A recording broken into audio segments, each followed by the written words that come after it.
All right, it's 5 p.m. I am calling to order the Concord Carlisle Regional School District School Committee meeting. We're going to focus from 5 to 6 on the Assistant Superintendent of Teaching and Learning public interviews. I'm going to do it again at 6 o'clock, but I do want to take a pause and welcome Michelle McDougall for our new MECO rep for K through 8. So thank you for being here. Yeah. Thank you for having me. Yeah. All right. Shelley, welcome. Thank you. Thank you for going first. Shelley probably needs a microphone. Shelley does need a microphone. There's one right in front of her. Is this right? Oh, that counts. That's a microphone. Okay. Yeah. Yep, you're good.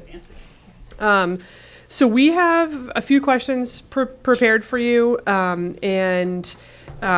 first, I wanted to say welcome. Thank you for coming to Carlisle. Thank you. And we're going to be pretty brief. Just to keep it simple, Carrie and I will ask the questions, but obviously the whole committee may chime in at different points at the end. But we're just trying to keep this as streamlined because we really only have 30 minutes. Okay. Is that thing? Yeah. Good? Okay. So the first thing is, I know most of us know you, but if you could just give us a 90-second elevator pitch on who you are and what you would bring to the role. Sure. Well, thank you for having me. I feel really honored and privileged to be here and have been working with you, and I hope that I am the right candidate for the permanent position. I have a few notes here because I didn't want to miss anything, but I'm going to shorten it because it's 90 seconds. So, at the heart of who I really feel I am is an educator. I genuinely believe that public education is the bedrock of our democracy and in our trajectory forward about a multiracial, diverse society. I'm always guided by, I think, what matters most in my career within education, and I believe that's collaborative leadership, powerful teaching and learning, and student voice and engagement. Growing up in Brookline, my identity and how I see education is informed by my own experiences as the youngest of 5 from a single mom who had limited education and was also limited in English. That really shaped where I saw opportunities as well as challenges. And when I felt seen, valued, and heard, that's when I thrived. And that's what I want for kids. No matter who they are. In the course of 25 years that I've been in public education or surrounding education, I've worked with district leaders, state leaders, principals, teachers, families, community partners, and I'm always thinking about equity and how do we create structures and systems that close opportunity gaps, again, deepen learning for kids, embrace their joy, their talents, and in that, I'm always thinking about how do we make sure our vision and our mission as leaders is driving all towards that. How do we create that shared purpose, and how do we name the work ahead of us, and that what we're all rowing towards is in that same direction, despite the variances and different ways we may think of getting there. But that requires community, shared vulnerability, as well as just a strong commitment and a deep commitment that we all believe in our kids and our community. And with that, I am bringing to the table what I think is students are facing immense challenges. I believe they were already there pre-COVID, and I think they're post-COVID when we think about mental health and wellness and well-being.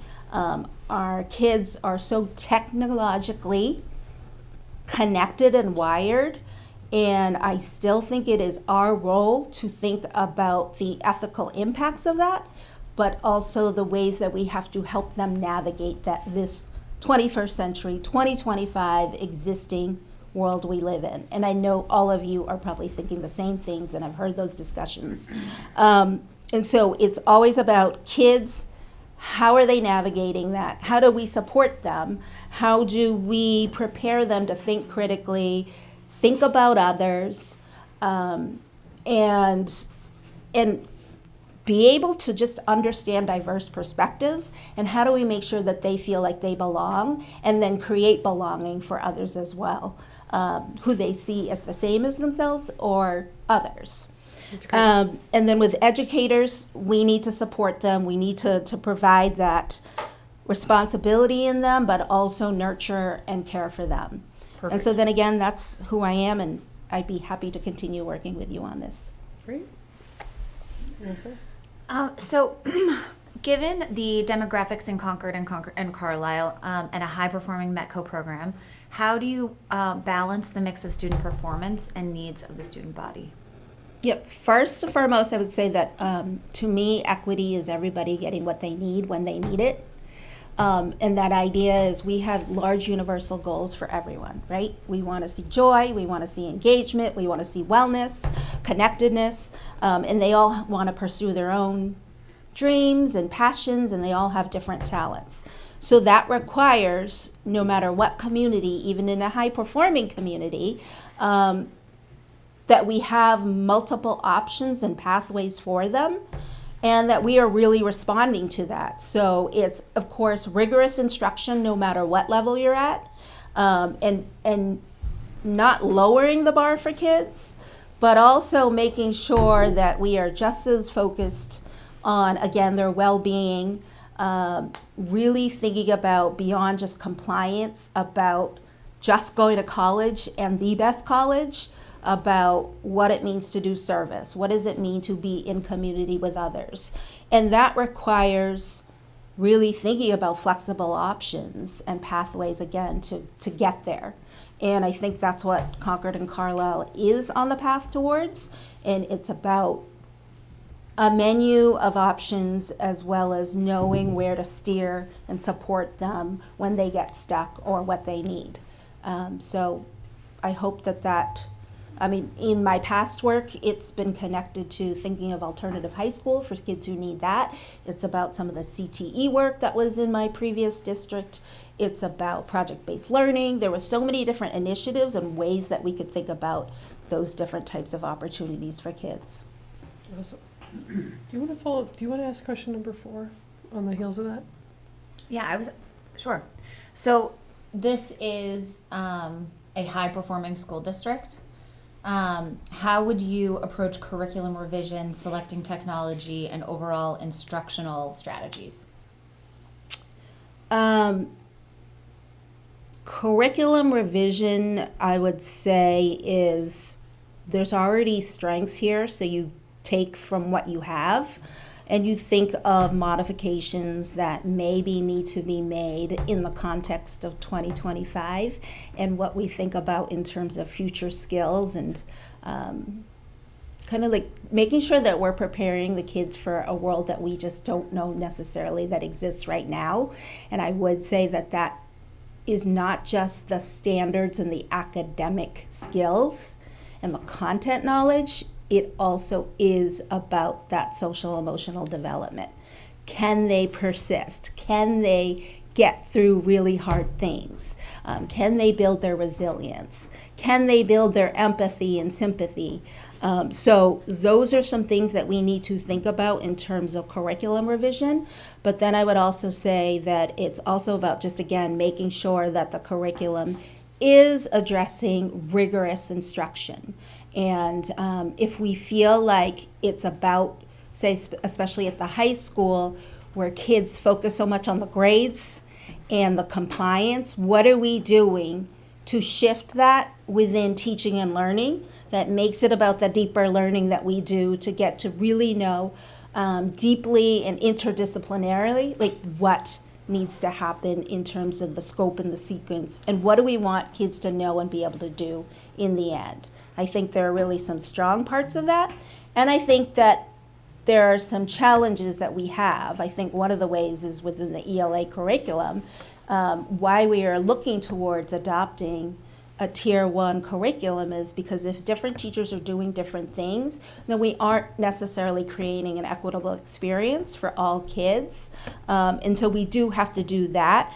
And teaching is no longer solo. Like, I think it has to be collaborative and shared vision on instruction. I would say the same around instructional strategies, like what is going to make sure that students know what is asked of them. I've talked a lot about this. This comes from instructional rounds. Task predicts performance. Do kids know what they are being asked to do and the why behind it? Right? Like, what is the big picture? What are the essential questions? What do they want to know? What do they want to get out of this? And how does their voice and their agency link to the curriculum? How do they see themselves? How do they see the relevance? And how they see it towards their future?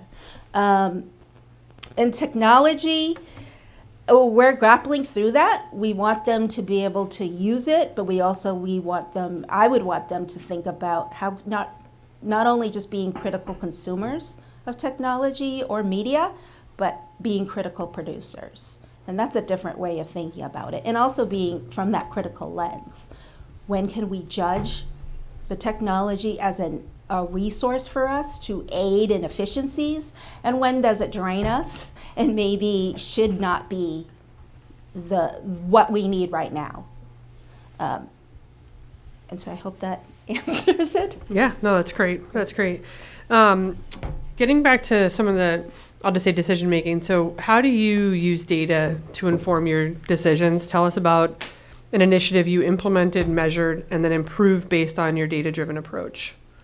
Sure. I'm thinking of one of the initiatives that I supported and wrote a grant and co-led. And it was a teacher leadership network. It was about building teacher leadership across Waltham Public Schools. And it was a 2-year project that really had representatives of teachers across the K-12 spectrum. It was about how do they use data? How do they think about their own professional learning? And what do they want to get out of it, and what are their needs? So they really were at the kind of front seat, the driver's seat, to lead that. But it was also through that data-driven lens of what has our past PD been like? What do we not like about it? What do we need to change? But then what are those instructional moves and what are those practices that we need to think of systematically and individually and at the classroom and the student level? So we built these 4 core groups, cycles with the inquiry groups across each school. And then they got together as a larger team. So it was constant 6 to 8 week cycles again. But they drove a lot of the PD that they proposed the menu of options. A lot of it was teacher-led, but then they also knew when they needed experts and wanted support externally. So I think that it is a way that I've been able to help track, also using some of the panorama data around teachers and their feelings around professional learning. And I think it improved that. It improved teacher morale, and they were more engaged in the PD days that were district-wide because there was a lot of input from teachers. That's great. And that was in Waltham, you said, right? Yes. That's good. So around professional development, obviously that's going to be a big part of your role. And if you were to move into this role permanently, what would be your plan for professional development given the needs of the district? Yeah, I've been thinking about this a lot, and I want teachers still to continue to have that voice, and that has been already something that Dr. Hunter and others and building leaders have been thinking about, really getting their voice and their say. But we also know that we have limited time, and time is such a commodity and a resource. So we want it to always be something that is useful, actionable, something that they can take the next day. That's something that I've heard already, and I want that to continue to be at the forefront of what we do.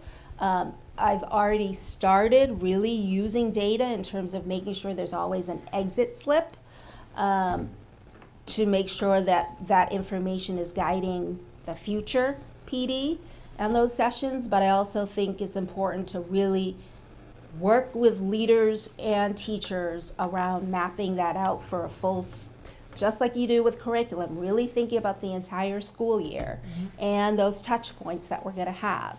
And try as much as possible, despite the shifts and the moves you may have to make based on the context you're in, say by April, but really thinking about a long-term plan and ensuring that there are, again, checkpoints for teachers, and that what we're doing, say, at the end of the month now is giving them a template of what we're thinking about, at least for the elementary group right now, and then saying, what's your feedback? Where can we tweak? And how can we keep you in the loop? So it's just an ongoing discourse and dialogue, so that we're always, again, pivoting when we need to, but staying true to what their needs are around best practice and some of the social, emotional, and well-being needs and the trauma-informed practice that we've heard folks talk about.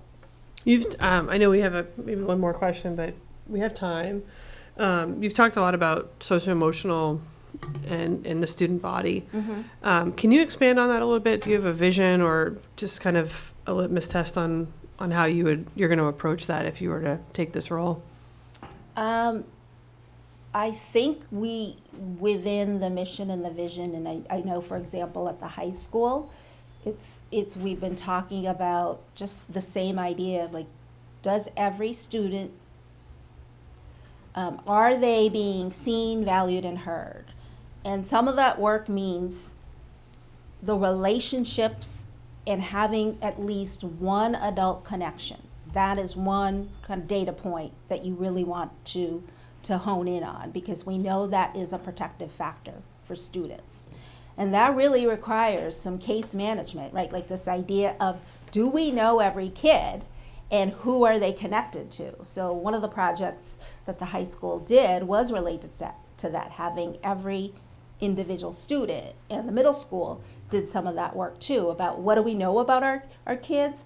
Where may there be some gaps or supports that we need to fill in because they're really struggling here. And so it's not necessarily just a blanket way. It really is personalized, but just knowing that in any curriculum, it has to touch on that, right? Like, we don't have this full dedicated SEL block as much as we would like. How is it infused into our curriculum as well, to ensure that we always think about diverse perspectives?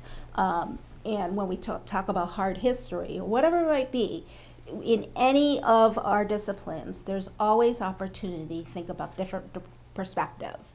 And I think it also involves ensuring that within any classroom space, who's doing the most talking and who's not, and what kind of structures and classroom structures do we develop so that peers feel really safe and feel like they belong in their classroom environments. So there's a lot to it. I can definitely share more with you later, but I really do think there's so many components about how we structure that to build belonging in classrooms and in our schools. Do you want to see if others have questions or wrap it up? Yeah, I think we can wrap it up with your question. This is just a very open-ended closing question, but is there anything else that you want to share with us that we haven't asked about? No, I've been really happy to work with you all since July. It's been great getting to know you. I think you've all been very supportive, and I know Dr. Hunter is relentless in her work, and there is such a strong commitment, and I really appreciate that. And she has supported me and given me this opportunity, and I just want to continue to do what's right and what's good for kids and our adults. Again, this work is really personal to me, and I have anxieties for kids as a parent, as an educator, and I really want us to think about, as you all do, just how critical this work is for them, because I feel like if we don't get it right, it just continues. I think in 2025, there's so much divide, and it's really about how do we bring back community, and that's really important to me. That's great. So I think to Carrie's point, we have like maybe 3 or 4 more minutes. Does anyone else around the table have any questions or questions, I guess, for Shelley? We have 3 minutes or so. We good? Can I Go just ahead. ask one Yeah. question, and I'm putting the regional lens on? So, the high school, obviously, you have the students from Concord coming up, and you have, Yep. Our small cohort from Carlisle, where the academics have been different Mhm. for K to 8. Right. What do you see is your role in sort of helping ensure the Carlisle cohort is successful when they get to the high school their freshman year? Yeah, absolutely. It would definitely mean partnering with Carlisle and their teachers, their principal, superintendent, and so thinking about what their curriculum looks like, what are some of their strengths, but also what are some of their pain points and things that they're thinking about, so that when we know the incoming ninth grade cohort, what do they need to be prepared for? What are they already prepared for? And we've done a little bit of that work, I think, even just in this past year around math. And we've had some conversations with the math department of Carlisle and thinking about that 8th to 9th grade transition. So just learning about what they're doing in that department, but also in ELA. What are the texts they're using? What is it that the broader skills and knowledge that we want them to have by the end of the 8th grade? And can we share resources, right? Like, nothing within teaching and education should be siloed. It really does have to be a collaborative effort. And so much of my work has been really already this year, learning from other assistant superintendents, learning from other districts, and sharing our knowledge together so that we can build a better system no matter what district or what group of students we're working in or with. So I think it's the same about how do we learn more about our students from Boston. It's really getting to know those communities and their backgrounds, their experiences, to make sure that we create a big tent and let everybody in and really serve their needs. Wonderful. Well, thank you so much for your time. Thank you. And we will find you at the end of the interviews when we kick off our 6 p.m. Okay. session. Great. Thank you so much. I appreciate it. Thanks, Shelley. Thank you. Thank you. Thanks, Trace. Yeah. Oh my God, Yeah, I I was was going to just ask you gonna to do say, that. have Please we, close have the we window. I think we've aired it pulled it out. off here enough? Not for Tracy. Nine seats then. Exactly. You're gonna see your note here. Yeah, I just to keep it the same, I put Yep. both questions in there. As long as time permits, but if it does, those will be the two, and those are good. And I don't know when you want me to do this, but I can talk on process. I don't know if maybe that's later in the meeting. Yeah, when we Introducing the deliberate. discussion, maybe? Yeah, okay. I think at the end, that'd be great. Because this is obviously just one piece of a bigger process. Hi, Ann, come on in.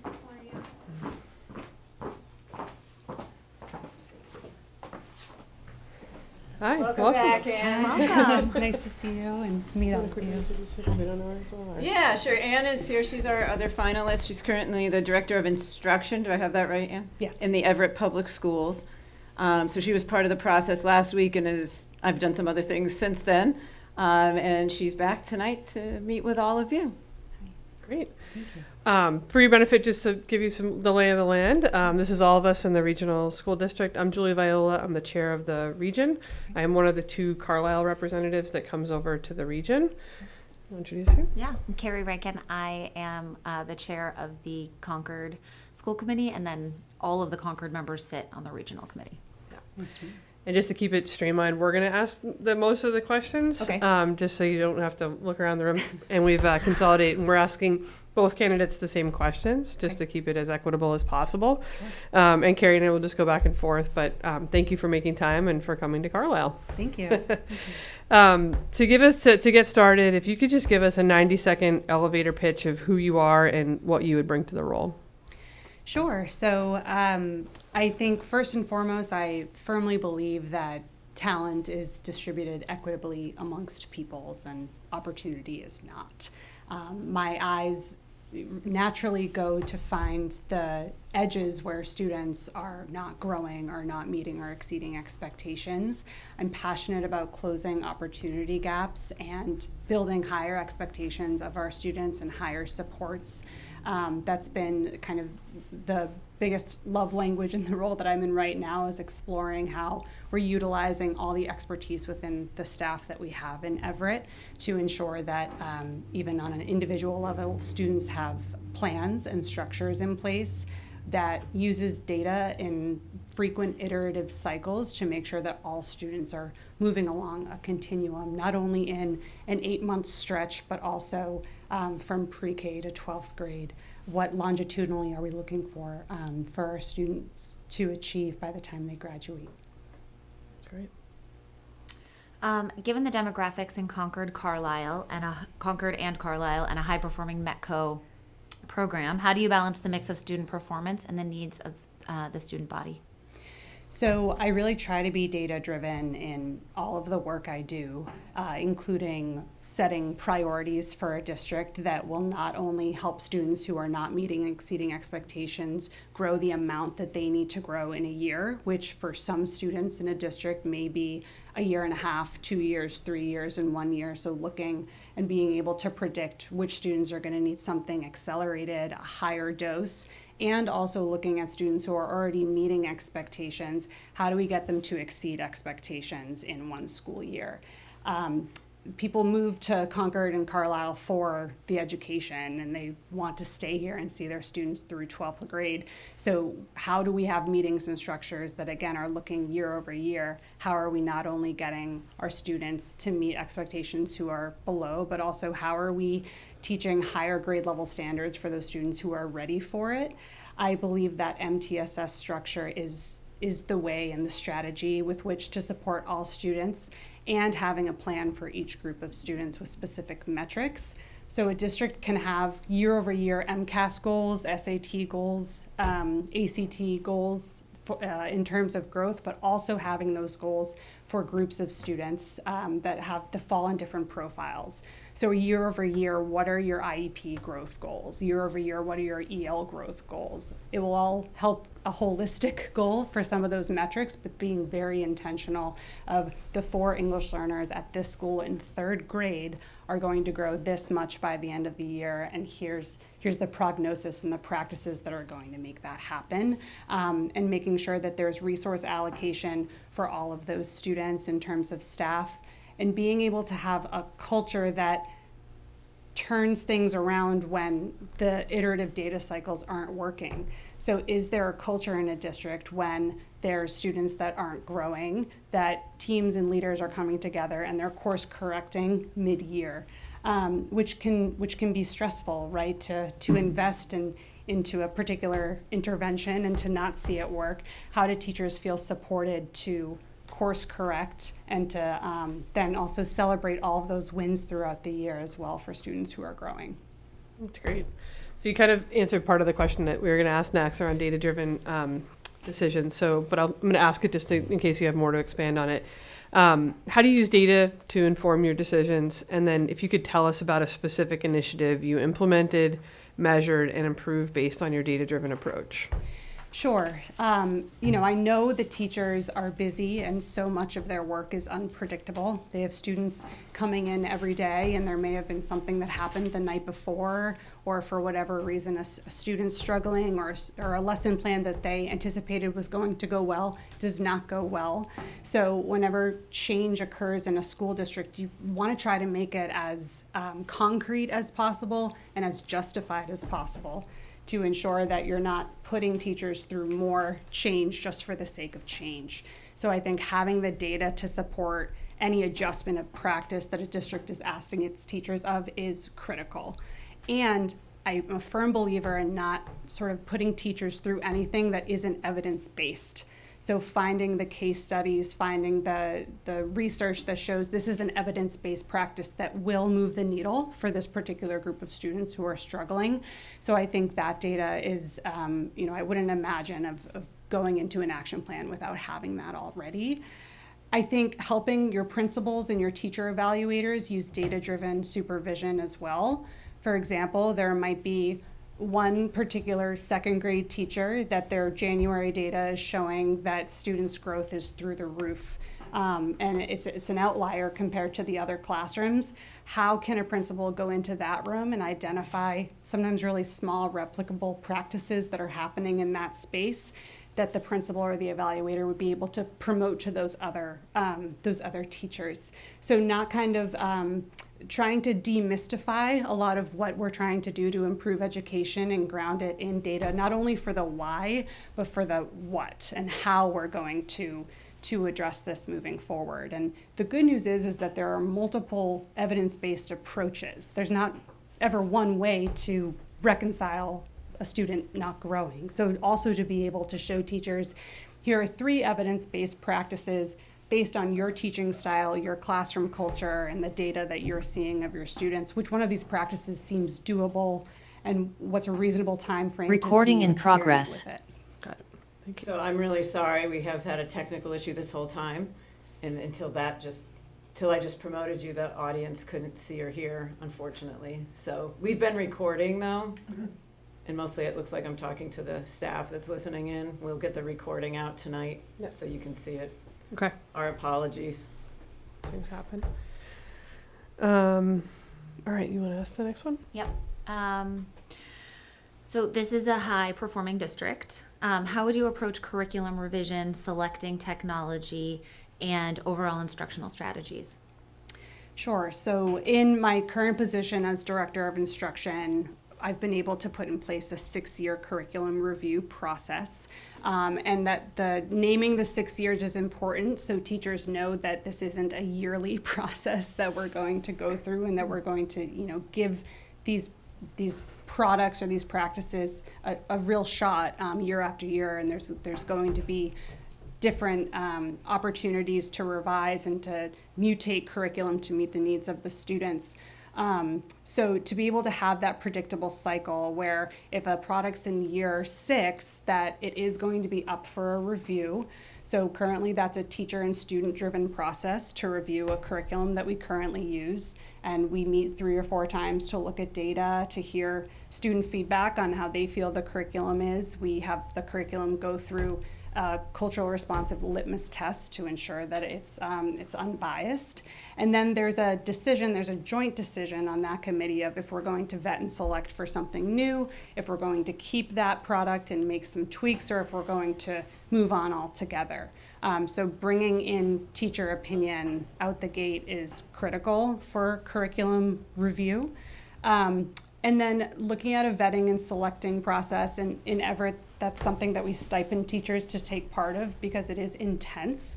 We've done it with third-party vendors, sort of consultants, and we've done it just with our in-house expertise for different products depending on the content area.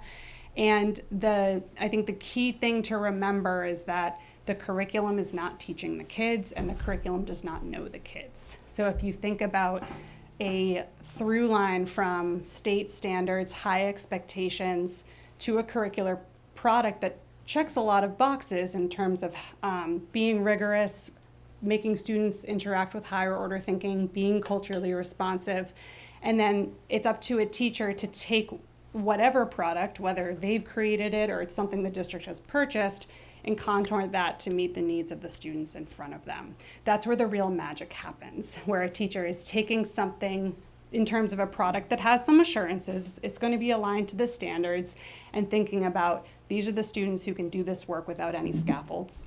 These are the students who I'm still going to make them do grade level work, and they're going to need this scaffold for 6 weeks, and then I'm going to remove it. These are students who are 2 reading levels below grade level. I'm still going to hold them to the same high expectations. This is where I really need to work with co-teaching staff if they're available, tier 2 staff if available, to find out what iteration of this product are those students getting, to make sure that there's high expectations and high support for all students. So the product in and of itself, if the district has an appetite to adopt high quality instructional materials, that alone will not improve outcomes for all students. It's about how a teacher is internalizing those products and making them land for each student profile. One nice component about having common curriculum across schools and grade levels and teachers is that as evaluators and leaders, you sort of get this mental check of everyone's working with grade level standards, everyone's working with rigorous expectations. That doesn't mean they're all going to meet them overnight, but you're making it possible by setting the table with that product and those expectations. And you get to see district-wide, again, how particular teachers are getting different data from those same products and really highlighting best practice in-house here. I'm sure you have it here where you'd be able to see just sort of like one school might have an uptick in inclusion students and IEPs making significant growth. How do we replicate that practice? I think another thing to consider about curriculum review is teachers have such limited prep time. And we really want teachers using that prep time to work with the product and differentiate it in all of those different ways, differentiating up, down, students who are currently at grade level, as opposed to using their prep to make those materials from scratch. It's a labor-intensive process, and I've had teachers in Everett who have said, Anne, I wanted to hate this curriculum, and I love it. My prep periods are totally different. I can decide which scaffold students are getting by clicking different windows and turning this off for some students and playing with it and seeing this data. So you also get to see different conditions for the teachers themselves if you're relying on products that are already created for them. Great, thank you. Obviously this role is going to have a big say in professional development, which you've already alluded to. If you move into this role, what would be your plan for professional development given the needs of this district in particular? So just based on what's available online, big disclaimer, that's not enough for me to make any decision, right? Professional development, I find, is best created, didn't mean to use that word again. Best created, usually coming from a district instructional leadership team that has representation from your English learner leaders, your special ed leaders, your MECO leaders, to be able to look at the data and think of one bite-sized concrete action that is content agnostic enough that your chem teacher can implement it, your kindergarten teacher can implement it, and everyone can see themselves as a part of a district-wide cohesive instructional focus. It's important that it's small because it's very easy to get distracted when you have a lot of things expected from you. And if we can draw a through line between an instructional focus into every goal that individual educators are making through the evaluation process, there's a through line between that instructional focus and the school improvement plans, and how this particular strategy or shift in instruction will positively impact each group of students who are not yet meeting expectations, and how is this practice going to elevate your students who are already meeting and exceeding expectations. Solely by looking at what's available on the DESE website, I would think about exploring some sort of differentiation type of professional development. If there are spaces where teachers are sort of using one strategy for all of the students in front of them, this is a very high-performing district, and there are some opportunity gaps between different groups of students. And what's interesting about the accountability data for Concord Carlisle K-8 and Concord Carlisle High School in some content areas is that the district is closing some gaps in terms of growth. There's real growth happening for the students. However, it's not yet translating into grade level proficiency. So that also, in terms of professional development, do we have high expectations for all students? And that's something that is really nuanced. So if a teacher is reprompting some students to revise and edit, or rounding up answers from other students, so there's sort of moves that are easy for a teacher to adjust to ensure that all students are having access to grade level standards, and then thinking about differentiating once that high bar is really tacked on for all students intentionally. That's great. Thank you. So like we were saying at the beginning, we're going to try to keep this as equitable as possible. So there's some questions that came up, off cycle last time. So I'm just going to add one more question that we asked the other candidate. Social emotional kind of came up. Obviously, that's a big topic across the country, no shortage here in Massachusetts. Can you tell me about just any kind of strategies or things that you would like to see come forth through this role around social emotional learning and training? So I subscribe to the belief in the research that shows all students can achieve when schools have very strong structures that support sense of belonging, consistent access to high quality instruction, and cohesion.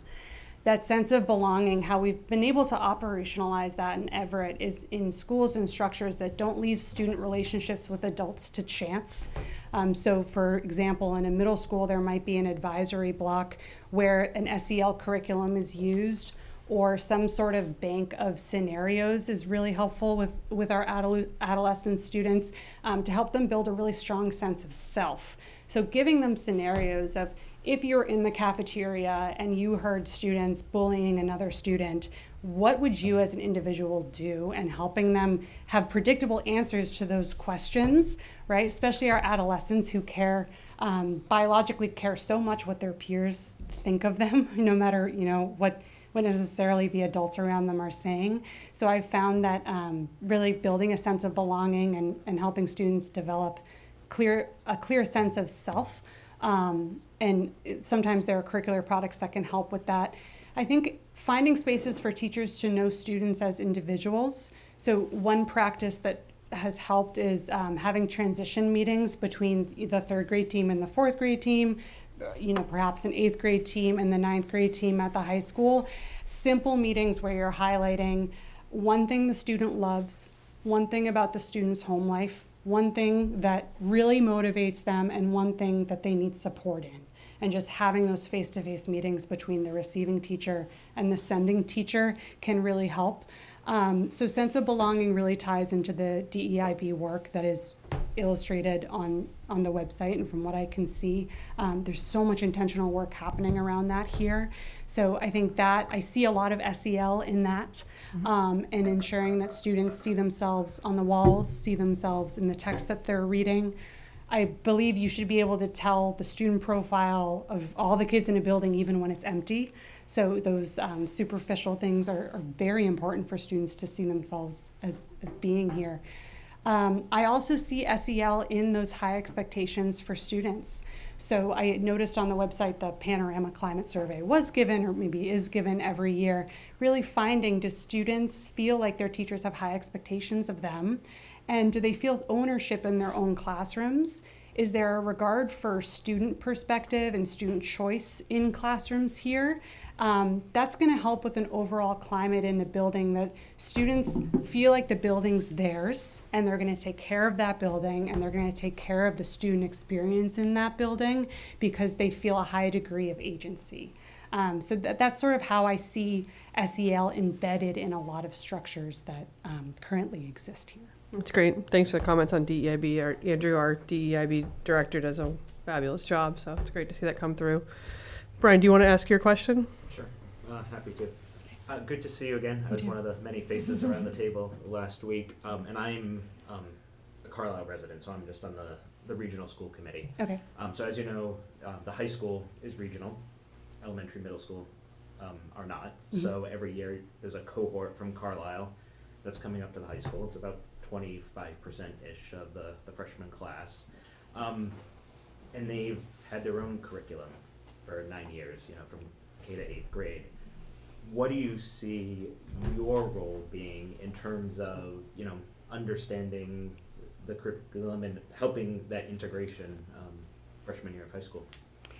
Absolutely. I think a lot of that transition is predictable as long as there are communication structures in place that maybe start with the 7th grade team and titrate up for that big 9th grade transition. Is there an additional day over the summer where we could potentially stipend teachers or guidance counselors to have an extra day with the Carlisle students so they get a tour of the building on their own? They're familiar with any vernacular that your Concord students will be familiar with because of their pre-K through 12 alignment. So thinking about additional supports for them in terms of time with counselors, any type of data that Carlisle's collecting out of their 8th grade class, how do we make sure that that's highly visible to the receiving teachers? Maybe having some of those meetings that I had mentioned prior, finding substitutes for 9th grade teachers to talk to those 8th grade teachers in Carlisle. And 2, just having a bank or a resource somewhere that says, this is what Carlisle uses for middle school math, this is what they use for science. It's predictable that they're, the Carlisle students are really going to excel at this particular standard or this type of learning. How do we build that into the experience here at Concord Carlisle so they feel right at home? You don't want to set up a structure where perhaps the Carlisle students feel like they're getting a whole bunch of new bosses, and the Concord student, they already know all the acronyms and all the people and the players. So thinking about extra time for them so they feel just as equipped and just as empowered. Yeah, so that's really all of our planned questions. Is there anything that we haven't asked about that you want to make sure we are aware of or know about you or your experience or vision? Sure. So I'm deeply passionate about this work. And I started my career as an ESL teacher, so I really do look at data. I can't help it. I do look at data right to what students are missing out on opportunities in districts. I think while I miss teaching so much, I very much enjoy working with principals in my current roles and helping to empower them and to it sounds cheesy, but for their dreams to come true. So I love my school improvement plan meetings where I'm working with a principal and we're celebrating successes and the metrics we thought we'd hit, or we're imagining in June how we're going to feel when all these gaps are closed. And so celebrating with principals and helping to mentor and coach the other teacher evaluators in Everett. So that's like our health coordinator and our science department head. Through the evaluation process, how to have difficult, critical conversations. It's a big part of my role mentoring. We have about 45 different people in Everett Public Schools who evaluate teachers. So calibrating amongst that team has been really rewarding work and helping them all feel a part of moving the needle and supporting teachers. So that's a part of this role that I would really enjoy too. De-siloing potentially departments that could be part of that district ILT and making sure that we've got the voices at the table influencing decisions. And I feel like I'm a positive collaborator. I'm a cheerleader when people need it. It can be lonely at the top for those principals. So how can I support them? What resources can I give them to feel successful? So I'm passionate about that level of mentorship and coaching too. Great. Anything else? I think we're great. Well, thank you so much again. you. Thanks for coming out tonight, and appreciate the engagement. And I think we're good. Great. Okay. Thank you. Thank you. Have a good evening. All right, so we'll get everything rejiggered. Bob, I'm just gonna. Do you want to recess for a minute, since Yeah. you're posted for 6? Yep. That's what I mean. We're gonna Yeah. have to give everyone a chance to come back. So we'll take about a 13-minute recess. All right, we are back in session. For those of you in the room and online, we actually started at 5 with our assistant superintendent interview, and now we're going to start our traditional meeting. Welcome to Carlisle. When Brian and I first came over to the region about a year ago, we could not believe that we've never had a meeting in Carlisle as a regional district. We have one every year in Boston, which is wonderful, and but we've never done one in Carlisle. So here we are. It's really great. Yeah, it's really great to be here. So just because there are so many folks from Concord, I'm just going to give everyone a little Carlisle trivia. Carlisle was first settled in 1650 and twice became a district, first in 1754 and then again in 1780. Just after the American Revolution, before incorporating as a town in 1805, hence the Wi-Fi password. There's about 4,900 residents here in Carlisle.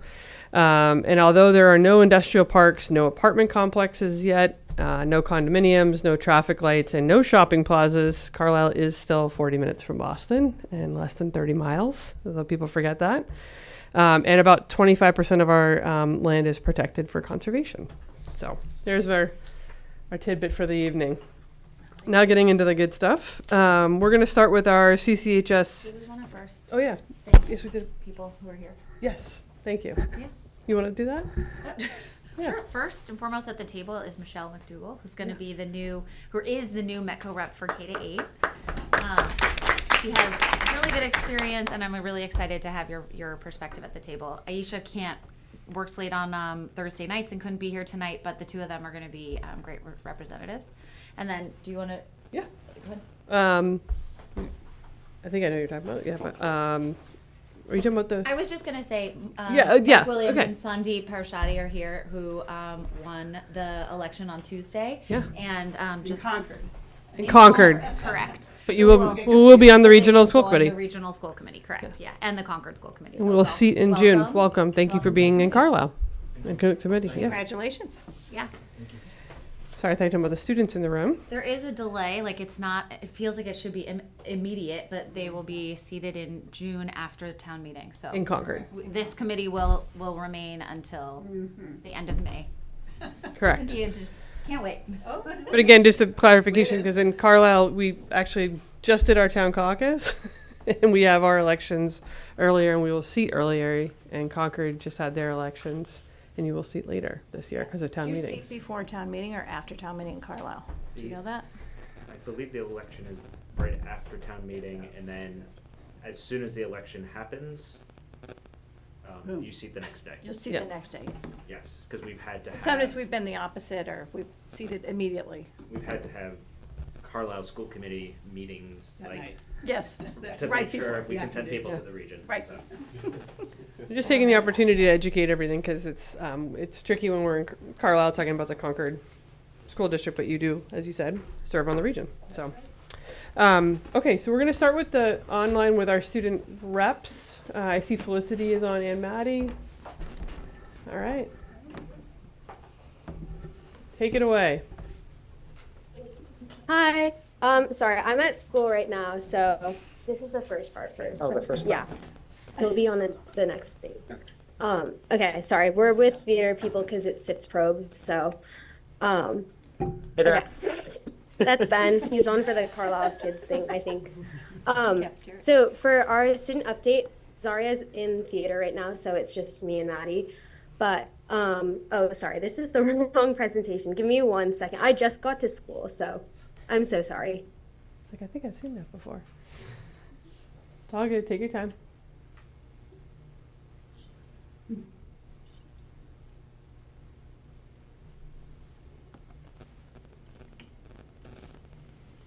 Okay, this should be the right one, so sorry about that. All good. All right, Maddie, do you want to start? Of course. Hi, everyone.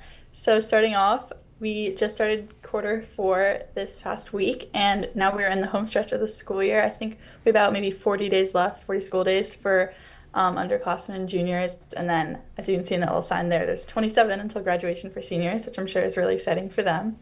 And additionally, we also had World Language Week last week. So Monday, Tuesday, Thursday, and Friday, we celebrated a different language offered here at CCHS. So each day there was food in the cafeteria from that country or region, and there's also music playing in the halls during passing periods from that area. So that was a really enjoyable week. And then also, if you can see in that bottom right photo, 5 CCHS students, one freshman, 3 juniors, and 1 senior attended a Model UN conference in Winchester last weekend, and apparently they were very successful, and it was a great experience. Yes, and also the CC Performing Arts Department has recently been very active. Last Thursday, I believe, we had an exchange with the Performing Arts Department at a high school in Montville from New Jersey, and they came to visit, and we had their orchestra played with our orchestra, their band played with the band, and their chorus sang with our chorus, and that was definitely a lot of fun. And then everyone got to hang out together in the cafeteria and eat pizza, which was very nice. This past weekend also was MICA, which is the Massachusetts Instrumental and Choral Conductors Association Festival. And once again, CC swept with 4 gold medals across the 2 bands, orchestra and chorus, which is a huge achievement, especially because golds are only given to the top 10% of ensembles. So we're very proud, and we're very proud of the performance of our performing arts students.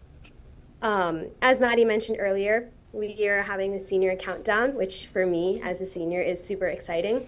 There's also some other senior week preparations. Last week we had an assembly talking about some of the events like Prifty Day of Service and the other like fun events like going to Kimball's and Six Flags, which I know my friends and I are all super excited about. It's like something we've been hearing about all 4 years. So yeah.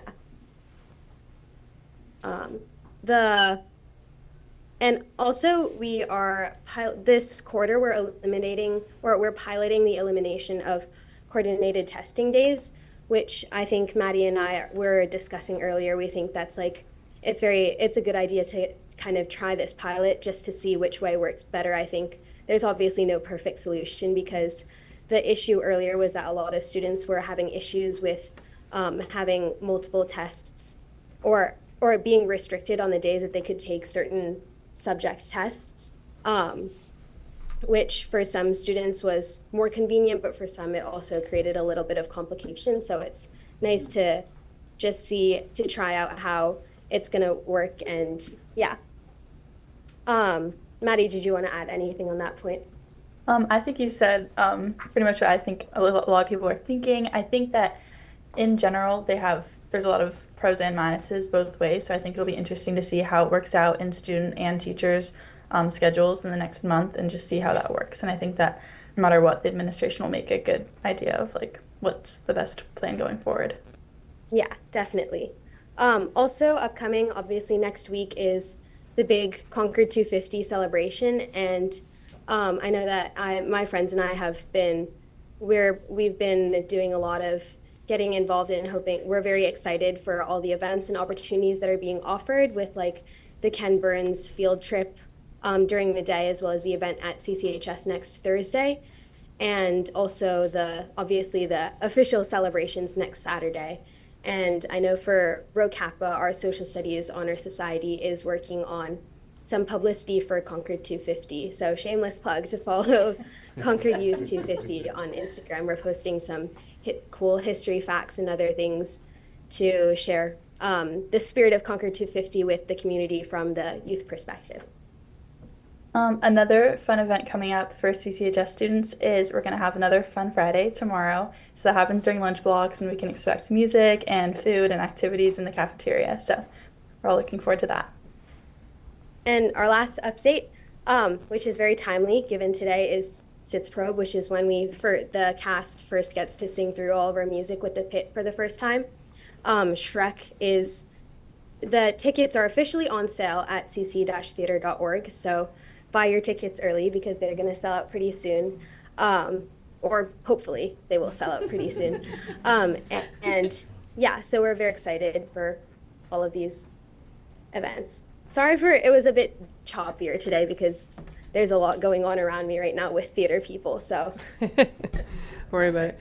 Felicity, I will tell you that I did sign your diploma the other day, so it's definitely becoming real. Yep. Thank you. Yeah, Wow, Principal Stahl was with me. She witnessed it. So yeah, it's official as soon as the time comes. Awesome. Well, thank you. Any questions for anyone, the students? Can I just ask a quick question about the elimination of the testing pilot? Did that come out of challenge success, or do you know? Did coordinated testing days come out of challenge success? Or the elimination of coordinated days? So we've just been getting some feedback. That we've been doing some faculty forums this year, hearing feedback from teachers, and then also some of our challenge success fishbowl forums from students. And we've been hearing kind of pros and cons, just like Felicity eloquently just expressed, about the coordinated testing days. So we thought that it would be something that we would pilot for quarter 4 to see how it goes, and then see, how the teachers felt it went, and then see how how students felt that it went. Great, thank you. You're welcome. That's great. Thank you. All right. Well, thank you. Good luck with the rest of the night. Looks like it's busy. We're going to move to the recognitions that we have for CCHS students, especially those representing Carlisle, which is wonderful. So Dr. Hunter and Katie Stahl, who's here, the high school principal, co-principal. But we're going to recognize Courtney, Miles, Ben, Rory, and Francesca. And Katie, I'll turn it over to you. Thank you. I'm going to ask, did Felicity go? I was gonna ask if we could recognize Ben first, because that was who was sitting next to Felicity. Oh, Ben Pixley. Yeah. She Okay, did- we'll see if he comes back on. Yeah. He might be 'Cause- on as an attendee, but we might. Oh, yep, he is. I'll promote him. Hold on. Oh, perfect. Okay. Because they're all waiting for him. Sorry to everyone else who's there in person, and I did my best to get over there today, and then I got caught up here. Oh, I think there's. I two wish of you me. could see how big your face is in this room. It feels like you're here with us, so don't worry. And there's Great. We have a Three. similar screen, and it drives me nuts. We're like right Here, so. so you Hi, feels Ben. like you're here. Don't worry. Great. Okay. So, Ben, we're gonna recognize you first because I know everyone is probably waiting for you in the pit for all of the things. So Ben, we chose to recognize students tonight from Carlisle, or students who went through Carlisle public schools. So Ben's gonna be our first student, and Ben's being recognized. Ben, you're being recognized for your exceptional music and theatrical talents, and as an all-Eastern performer, and that is an invitational festival run by the National Association for Music Educators. Also, he's a member of the Tri-M National Music Honor Society, and he's held many roles in several of our CCHS musicals, including our upcoming one this spring. He also helps direct shows at Carlisle Middle School, which is so great. And can I say where you'll be attending college in the fall? Of course, Okay. yeah. And Ben will be attending Harvard University, pursuing pre-med and music this fall. Thank you so much for having me. I really appreciate it. We can't hear everybody clapping for you, but they're clapping for you. We see all your hands moving, but we can't hear it, which is kind of cool. But yeah, so and I would just another shameless plug for our music and theater programs. But if you can come out and see Shrek, it will definitely not disappoint. So I know that we're all looking forward to seeing you. And thank you for all your contributions to all of the theater and musical performances over the years, Ben. It's great. Thank you again. And none of this would be possible without the amazing support of the faculty and staff at Concord Carlisle, especially the amazing performing arts program that we have here. It's really Yes. special. Shout out to them. Awesome. Thanks, Ben. Thank you, Wonderful. Ben. Thank you. Good luck Congrats. tonight. All right, so the next student is Courtney, my friend Courtney there. She's Hi. there. Yeah. We see you. So Courtney is one of our exceptional seniors. Courtney, She- come on up though, so everyone can see. Yes. There you go. At least stand. Yeah, there you go. Yes.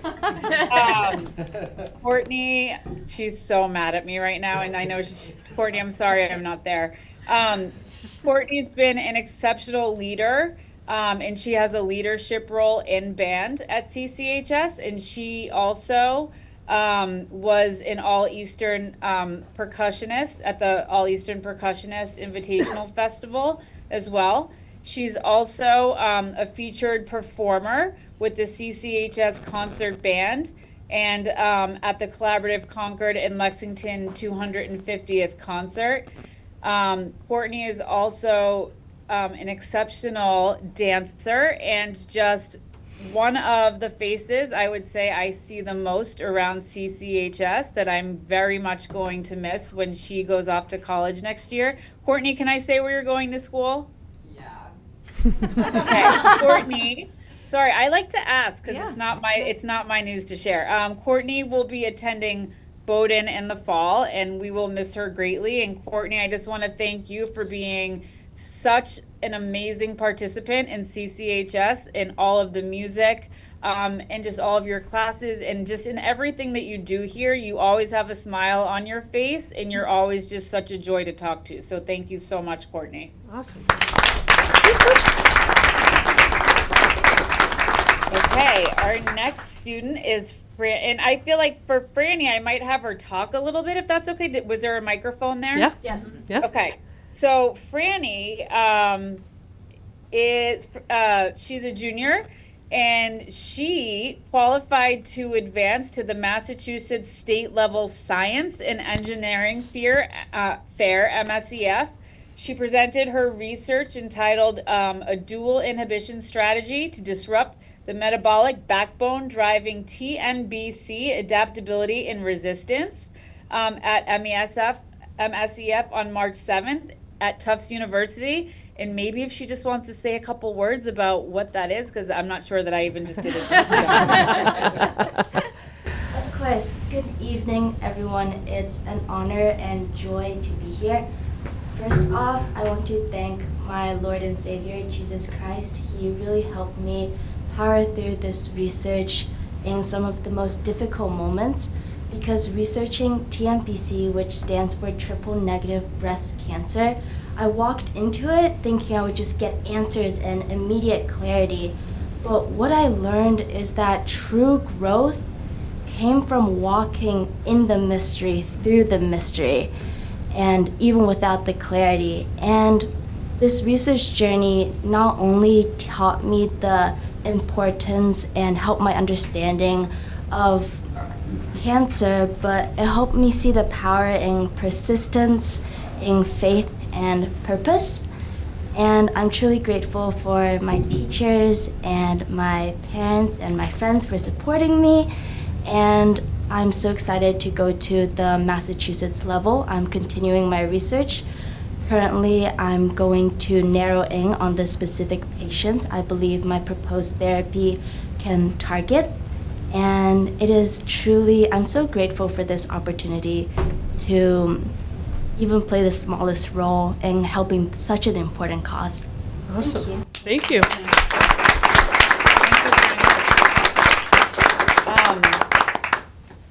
Is Rory there? Yes, I'm here. Okay. Hi, Rory. So Rory is being recognized also for his exceptional musical talents.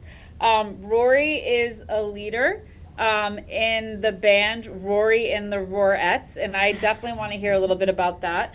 And he recently played at IQH Fest. He is also part of the CCHS jazz band and plays saxophone tenor. Mr. Nossi describes you, Rory, as someone who is always up for a challenge. If he has a new piece of music or something that he wants to challenge you all with, he says that you're one of the first people to always come in, right away and have the whole thing memorized and ready to go.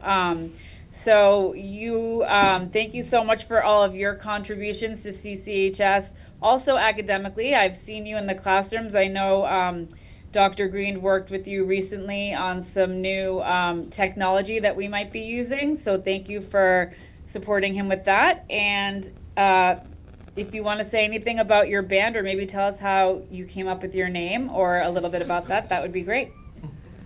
The band, I'd always wanted to play jazz, and I'm a lover of jazz. I've been listening for maybe since 3rd grade. That's when I kind of got into it. And it was always kind of my purpose just to give music to everyone and kind of keep this jazz alive and give it to everyone. The band's name was actually one of our bass player. He kind of made a joke. We were joking in the chats because we were talking to Mr. Mayer, who was the band director of Carlisle in the middle school. And he said, "What's your band name? What's your band name?" And we said, "We'll get back to you. And Jacob, our bass player, he just went, "What if we call it Rory and the Roarettes?"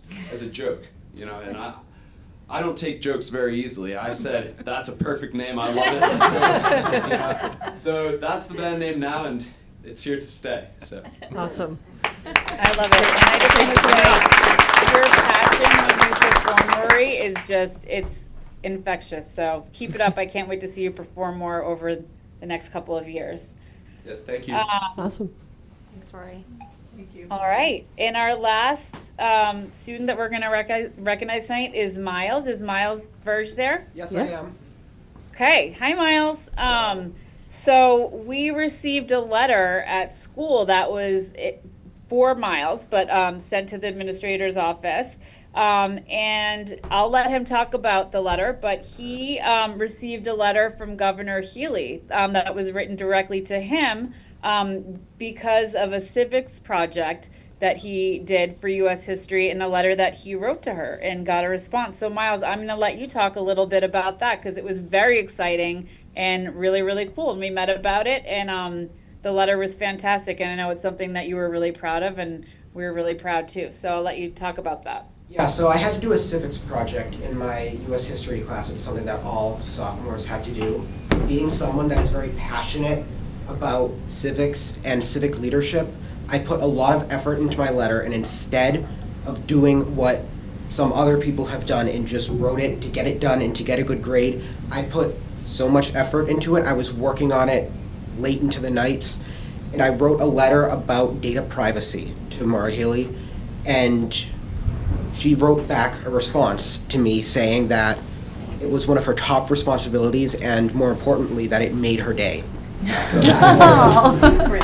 That's awesome. That's great. It was pretty awesome. And Mr. Wilder said, I mean, there's so many of these letters and projects that happen, and it is not often that we get a letter back like that. So I just really wanted to make sure that we celebrated and recognized Miles for that. So That's great. Thank you so much to our amazing students for being there tonight and for Yeah, everything thank that you do.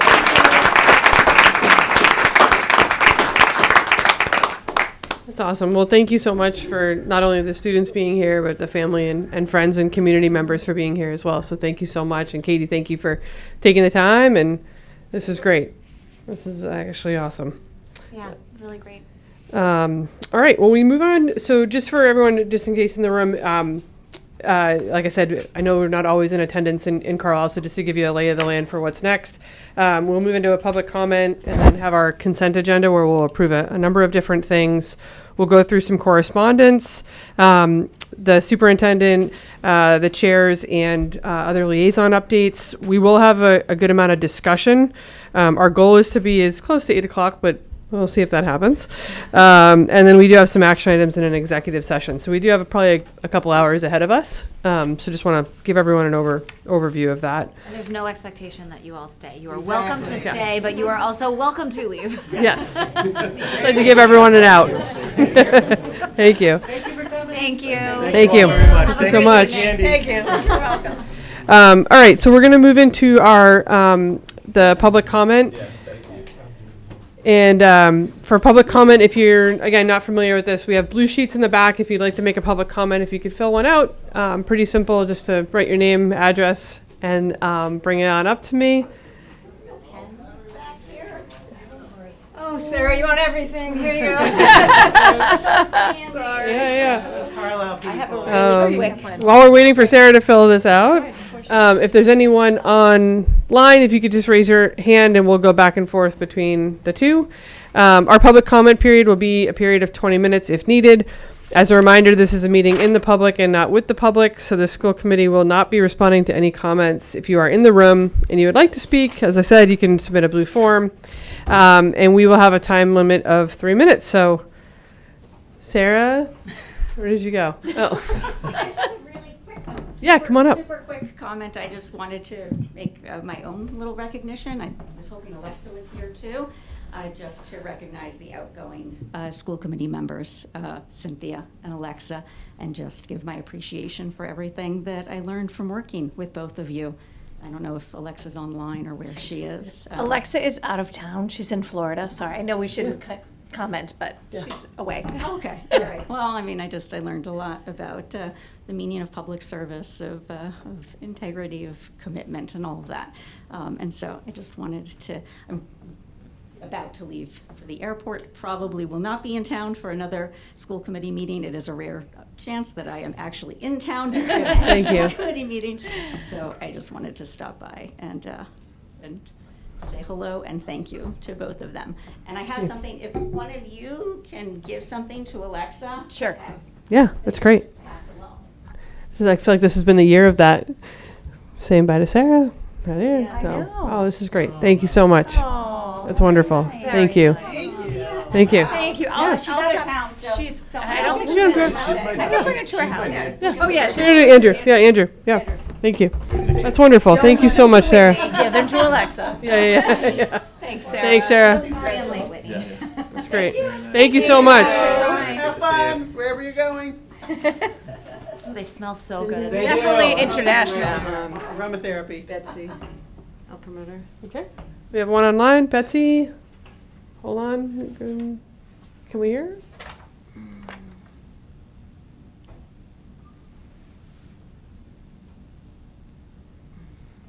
Technology is not our friend tonight. I know. Hang tight, Betsy. We're she working goes. it. Here we go. Go ahead.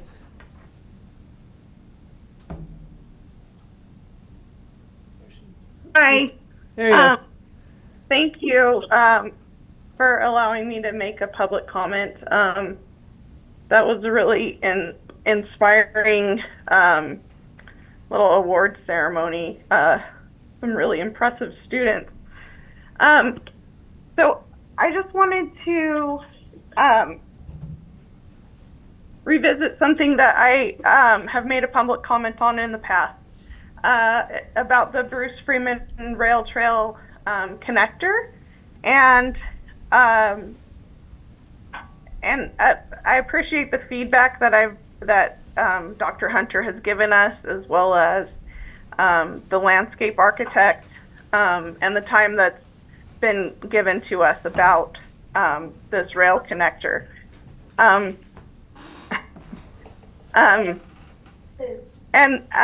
So anyway, in the past, my previous public comment, I said that I think it would be great to have an ADA accessible one. And while I think that's an ultimate goal, I also believe that we can do incremental things that will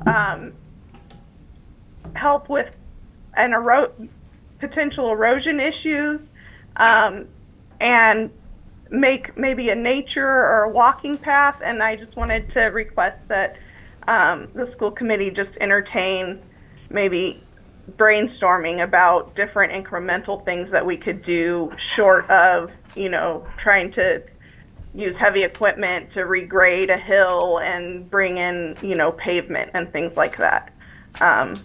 And I think that's the end of my comment. Thank you so much. Thank you. Thank you so much. We have no more in the room. Is there anything else online? There's one other hand up. Would you like to be promoted? I'll offer it and you can decide.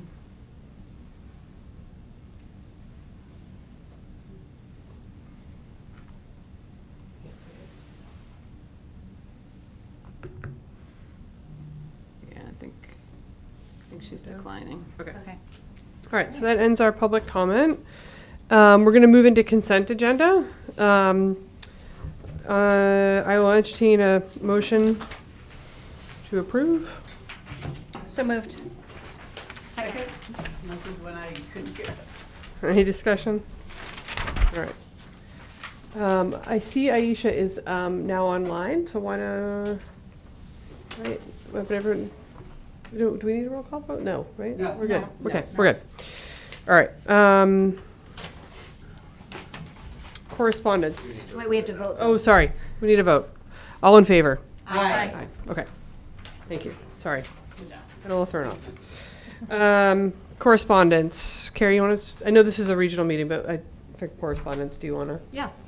So at CPS, we had just a couple of emails, 2 emails about creating a path between the Bruce Freeman Rail Trail and CMS, and then the other one was about an email about political endorsements.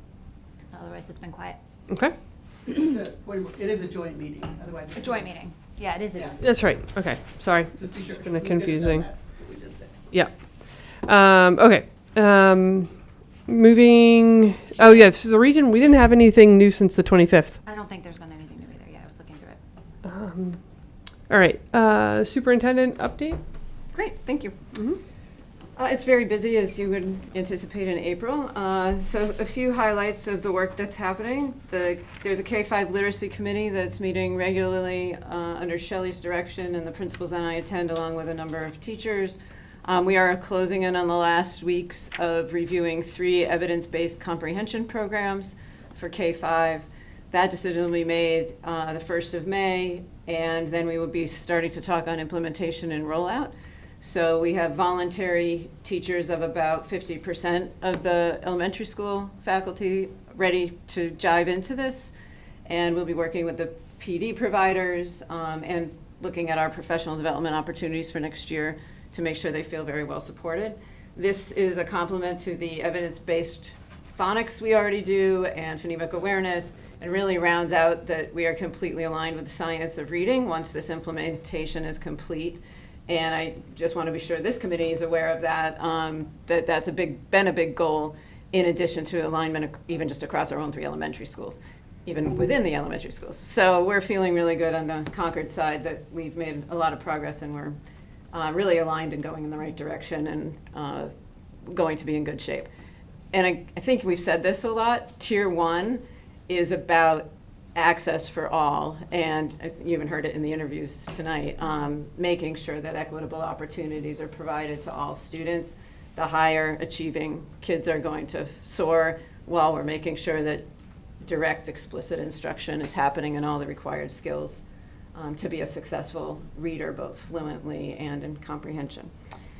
The AI committee, I'll tell you, this is getting some really great energy around it. We met with Dr. Elizabeth Bonowitz last week from Harvard, who's a parent of ours, and I think she thought she was coming to listen to us, and we spent the whole hour listening to her.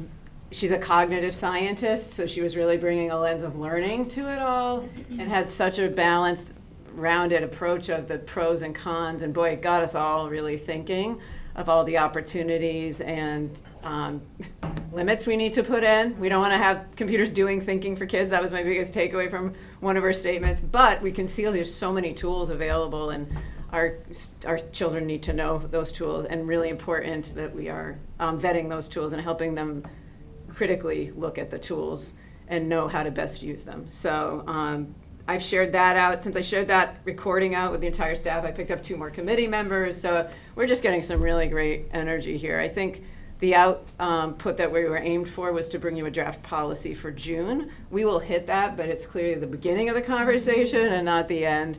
And boy, what a gift to be able to tap expertise like that just because we're locally connected with our own parent community. So more to come. I let the Concord group know that we have been looking at reallocating. I had mentioned during budget season that the need for special ed leadership at every elementary school was becoming very critical.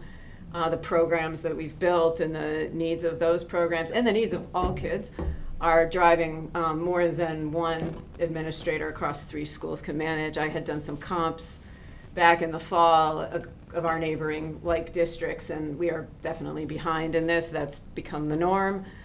And so we've been looking at budget opportunities and have found 2 opportunities that will allow us to reallocate funds over to create special education administrators. We're going to give something up to do it, and we're actually still settling on whether the direct impact is what we're going to give up or we're going to keep moving it around. But this has become a really large need, so staff feels really supported. Students are getting what they need, and there's just a conduit at every school. So I appreciate. That's a full-time administrator at every school. Full-time, 10 months. 10 months. They'll yeah. be on par with the assistant principal, so Okay. it's 10 months and some days. It's not 12 Yeah. months.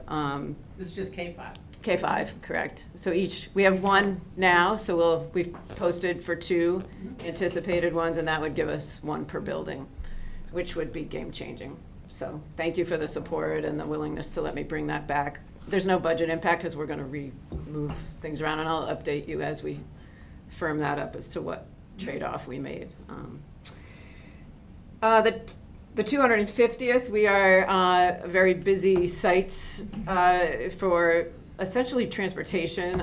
As of the 18th at 6 o'clock, and actually today, Alcott, I worked with the police chief, Alcott's campus is going to close even earlier. We are providing parking both to the events, shuttles. We have 25 buses lined up with the 250th committee. 4, I'm pretty sure 4 of the 5 schools are being utilized. I think Thoreau's the only one not. Correct. So satellite parking's going all the way out to CMS and Willard. So we have completely shut down, and I've carried that right on through the Monday, just for our own sakes of not having a second guess if anything else needs to come up or trickles into Sunday and Monday. So we're glad to be able to help and participate, and I wouldn't be surprised if some other things come up in the next 10 days or whatever's left, so. Lori, are the buses being paid for out of the 250th budget, or? Absolutely. Okay. Yeah, we are not, there's no cost involved. You're just sharing space, yeah. Perfect. Yeah. And that obviously has our bus drivers involved, so like we're definitely super engaged. I would highlight Ken Burns is with us on a week from tonight at the high school. We're also part of the pre-activities. A number of students are going to be interviewing him at the library in the session that's before the big public one.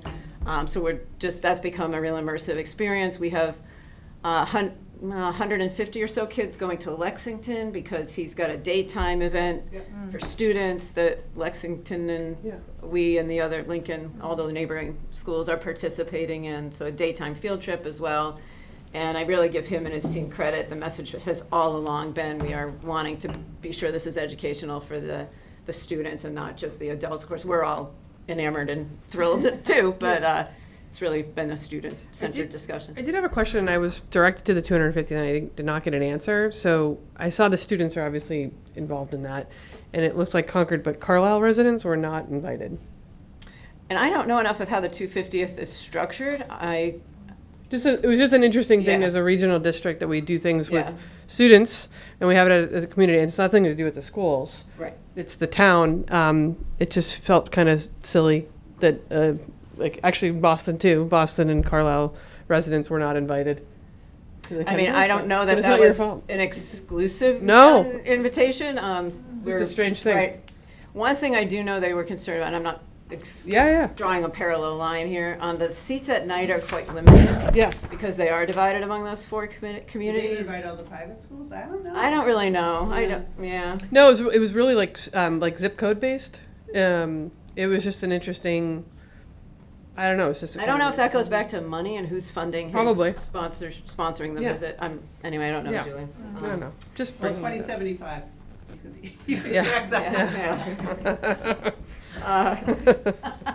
My last two comments, we are obviously well into looking at 25, 26. This is actually our busiest time of year because we've got feet in so many different years. I'm working closely with principals on staffing. That's actually staffing and student enrollments. That's actually where some of the reallocations came from. The high school's obviously planning sections and lots of scheduling work going on right now so that all the we make as many plans as we possibly can before teachers leave because we need all those minds looking at things and giving us feedback. And my last comment is feedback. You heard Katie Stahl mention the feedback loops they've been building. We've been very intentional about that in the last month, very specifically on staff feedback. We had early feedback this winter that there was just a real morale challenge, overwhelmed. It's just a perfect storm. It's not any one thing. It's the needs of kids. It's the climate we're working in. It's the high expectations. It's a more constricted budget and a few less resources. It's just all of it. And so the administrative team has really made that the priority.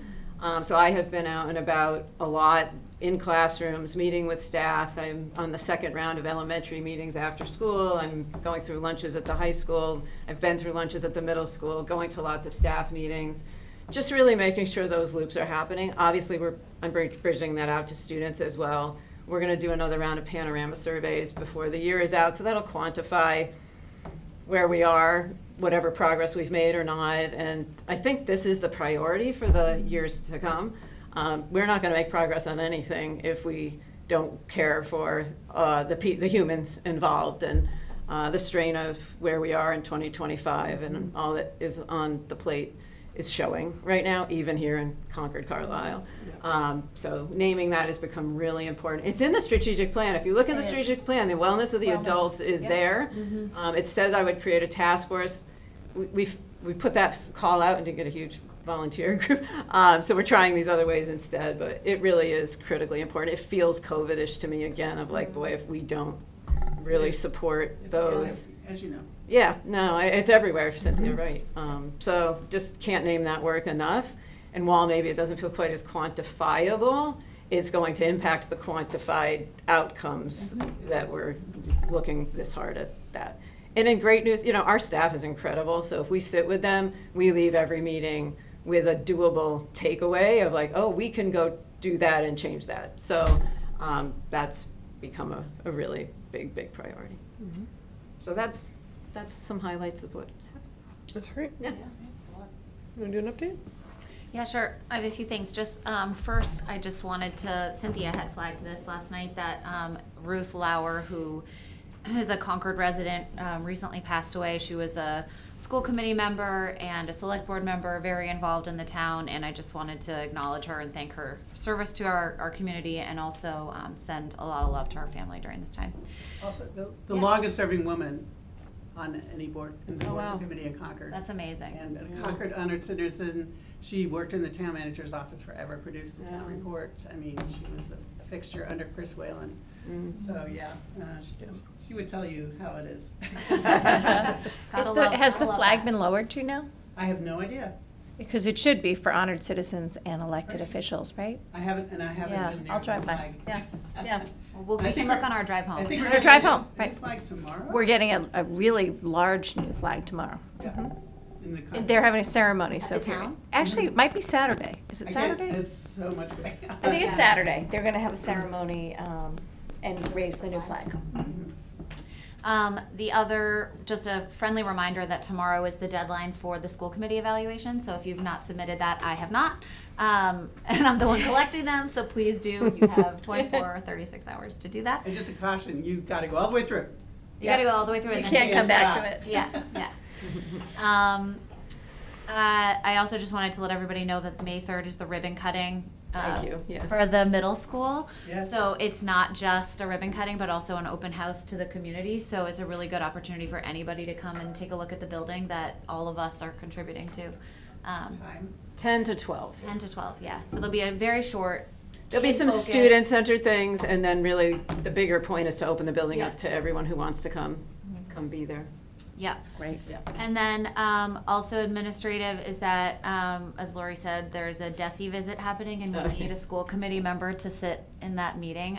Yeah, that is about the biggest crickets I've ever gotten in action for volunteering. What is the date of it? What is the date of it? May 1st at 9:15. Yeah. I will do it. Yeah. Okay, all right, I thank can't you. do it. Yeah.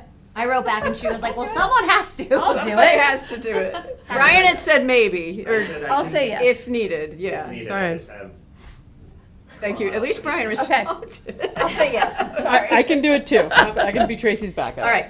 We really should have two of you. We could do it together. There you go. There you I'm go. here. I'm May in. 1st, May May 1st. 2nd. A little public 9:15. pressure. Okay. Yeah. Yeah, Oh, Carrie good. just Fine. went for I it think there. I missed We that. get a lot of emails, guys. We get a lot of emails.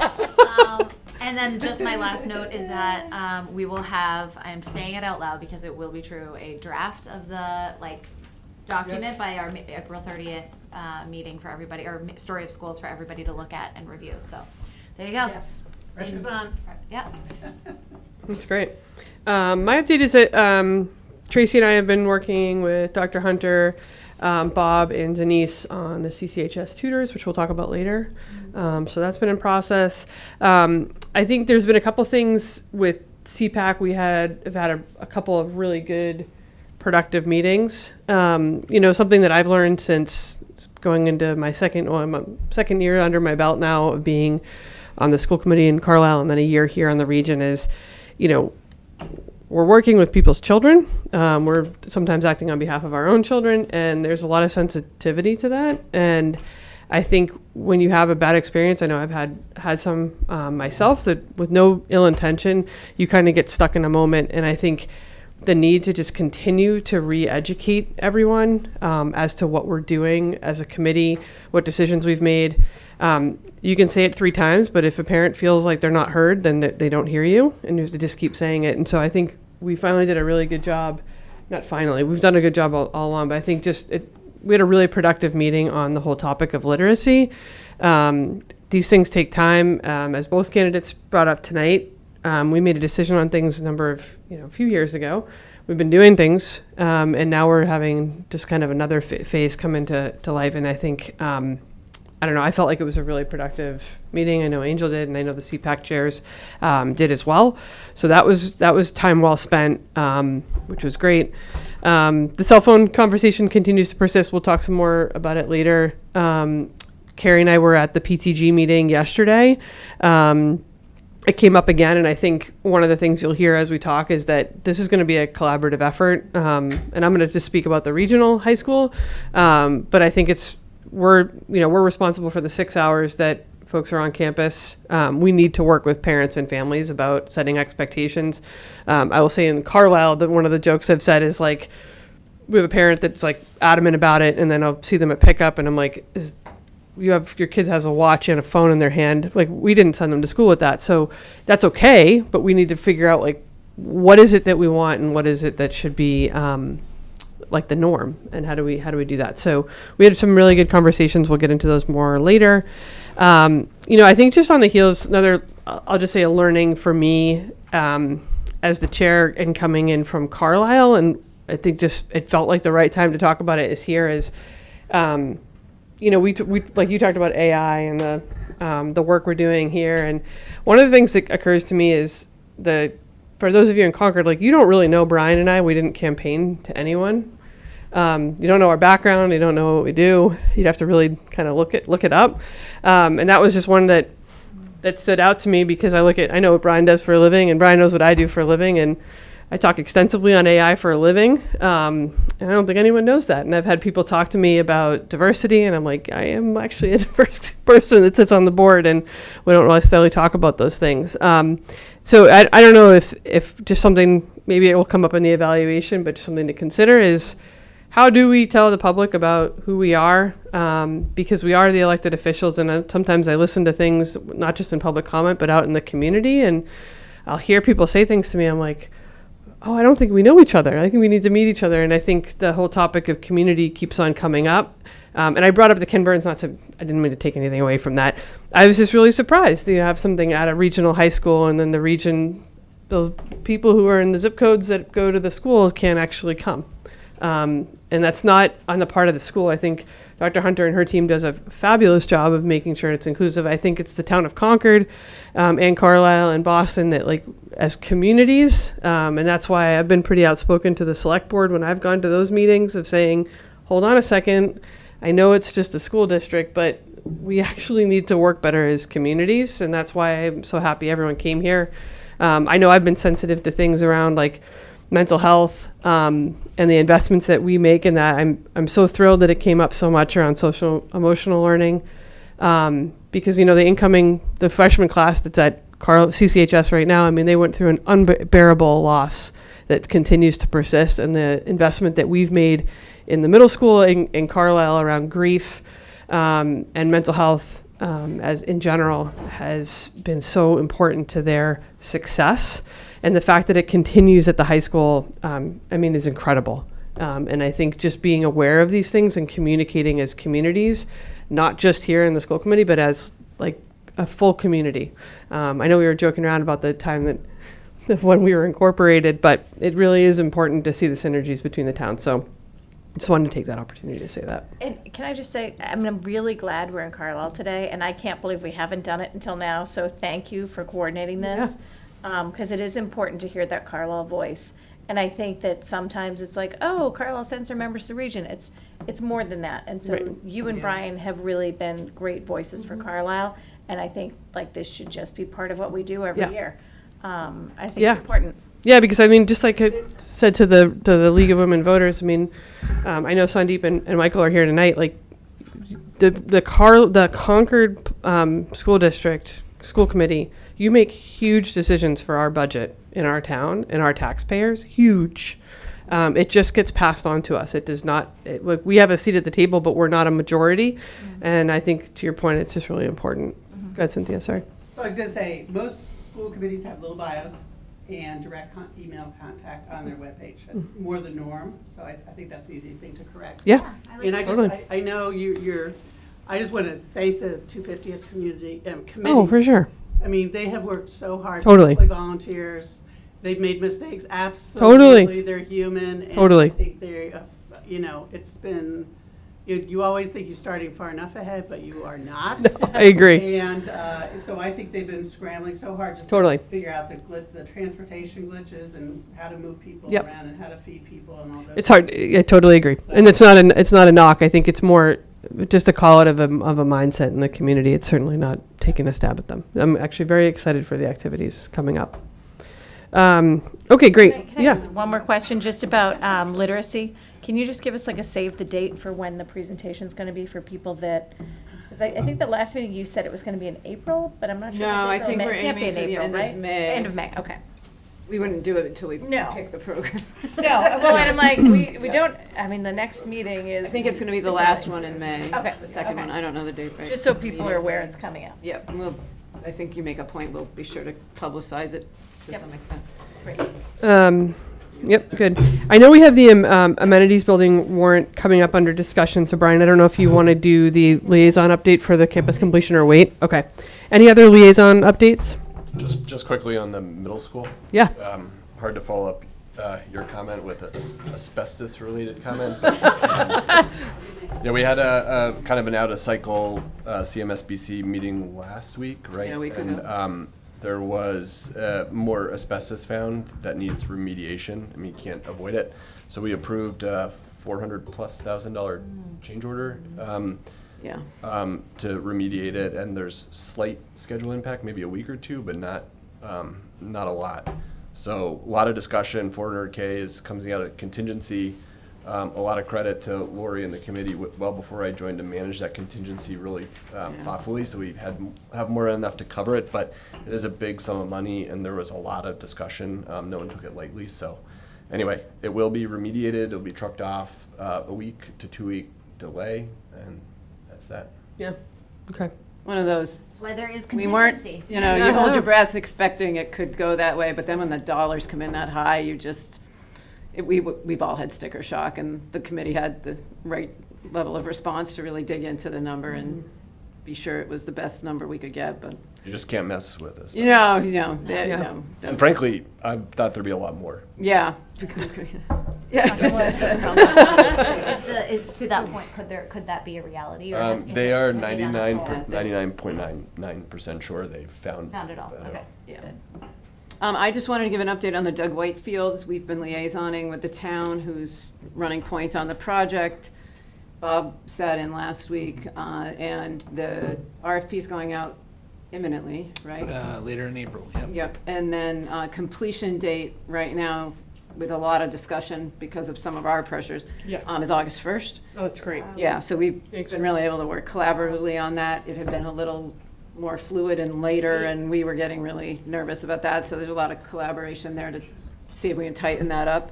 It's aggressive, but now at least the overflow's in August and not into September, which is almost impossible for us to manage given the volume of fall sports, so things are on track. I've been pretty close to this, so I just want to say a huge thank you because I did see the original dates that were falling into the fall, and I know the logistical nightmare, not just for the sports, but also for fundraisers like Cakes for Cancer, so thank you very much. Yeah. A lot of hard work, and we'll just all keep eye that it stays on track. How does this, or have you been communicating, or I guess, would it be the us or Concord Rec about the impact on the summer camps? We're collaboratively all doing that together, so any camps that come through us to use the campus, which most of them come through us, are being notified. Okay. And, luckily we have so many other field spaces, it's manageable, which is why the summer's so important. August 1st is great. Yeah. Great. I just with the grass fields in Concord are still not open, so without the turf, you need that. Right. Yeah. Totally. It's so wet. Awesome. All right. Well, then let's move on to discussion. Thank you, everyone, for the updates. We're going to do our first read of the Is this first read, second read? So the policy for trips has a two-part process. Right. Usually the first part is a pre-approval, which lets us get going. We put the trip out to kids. We start really doing the work. Then I usually bring it back in the fall. So these are trips for 25, 26. Then we usually come back in the fall, give you an update on how it's going, and you give us that second approval. So I'm not sure if the wording is exactly what it plays out to be, but this is the go ahead discussion tonight so that we can start to move forward with the proposed ideas. Yeah. Great. Okay, you're right. Yeah, so just wanted to preliminary. And can I just ask a question before we start? So there are other trips that aren't in here that we'll have preliminary about later. Like I think about, there's not an earth science trip in here. Yep, we're working on a few others. The teachers are still okay, deciding what So to there's do. more to come. And probably, Yeah. it's a moving piece right Yeah. now. I'm in touch with maybe one or two others who are still sorting it out, and we will keep you posted. But Okay. I didn't want to hold these any longer. No, definitely. Because these are the firmed up ones, so, so maybe there'll be more to come. You can see, Can you start recruiting students after the preliminary? yes, Okay. that's okay. the That's big reason to See come the to funding you. and appetite. Okay. I think it's worth noting, and we're doing some of this June, but with Q5 back in the mix at the end of the year, it becomes a really nice opportunity for travel to happen at the end of the year instead of and I'm not saying we don't do the vacations, but it's a different feel in June. Kids aren't missing class, they take Q5 and go, and just it has a different tenets to it a bit, so. But these are across different time windows, which I think are pretty articulated in the documentation. you Yeah. see. I was gonna say, I read the trips. I don't have any concerns. Does anyone have any questions? I just had one question. It's more of a curiosity. I saw some of them are more or less over the break weeks. Yeah. Others don't. What's just sort of the general Yeah, view on? we really want them going over breaks and missing as little school as possible. Like Nanai is almost hard to do that, it's so That's also far. long haul. So we navigate it with each teacher individually, but the goal is to miss as little school as possible. Okay. Yeah. Nope, I was just curious about that. And I guess just from like a parent perspective, it's great to have some that are in February and some that are in April because sports continue during the breaks. So if you're a spring athlete, you cannot miss for April vacation. So you want to go on a February trip. So it's good to give students the menu of choices while they're thinking about it. Yeah, no, I agree. Part of it was a self-serving question. In Carlisle last night, we had 2 trips presented, and they're both the week before April vacation. And I question that. Yeah, there's a Yeah. CMS trip on here tonight that, Yeah. that was the first request, and I told them to come back with it. Yeah. Yeah. Um, Well, and I think one year when they went to New Zealand, it's so far away that it straddled It's like a vacation, so they missed some school, but, I you know, get the it. travel is just, Yeah. yeah. And to be clear, like, I worked in international ed for Yeah. the first decade Yeah. of my career. I love seeing all of these opportunities. I was just wondering what the school's stance is, just in terms Yeah, of. our priority is they don't miss school. It's Thank you. not perfect, Yeah. but Yeah. That's what I wanted to hear. I have a question, and this is the same question that comes up every Oh, I'm year. ready for you. Go Yeah, ahead. I bet you are. Some of these are really expensive. Yep. Are there? Yep. Is one of the benefits of approving it now that students Yes. can start fundraising? Yeah, And so- are there organized like fundraising efforts? So, you know, we don't have the perfect answer to this yet. Yeah. I don't know if we will. One goal is to offer a wider range, which I think you can see is happening. Yeah. Everything from the White Mountains Yeah, that was to very Japan. affordable. Yeah. So that's been really intentional, and the teachers have embraced that, so we feel like that's helping the issue.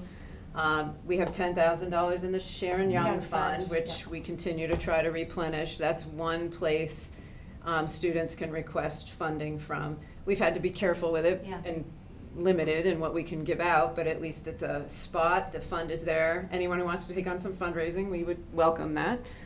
And then Yeah. each trip organizer has individual conversations about what their plan is going to be.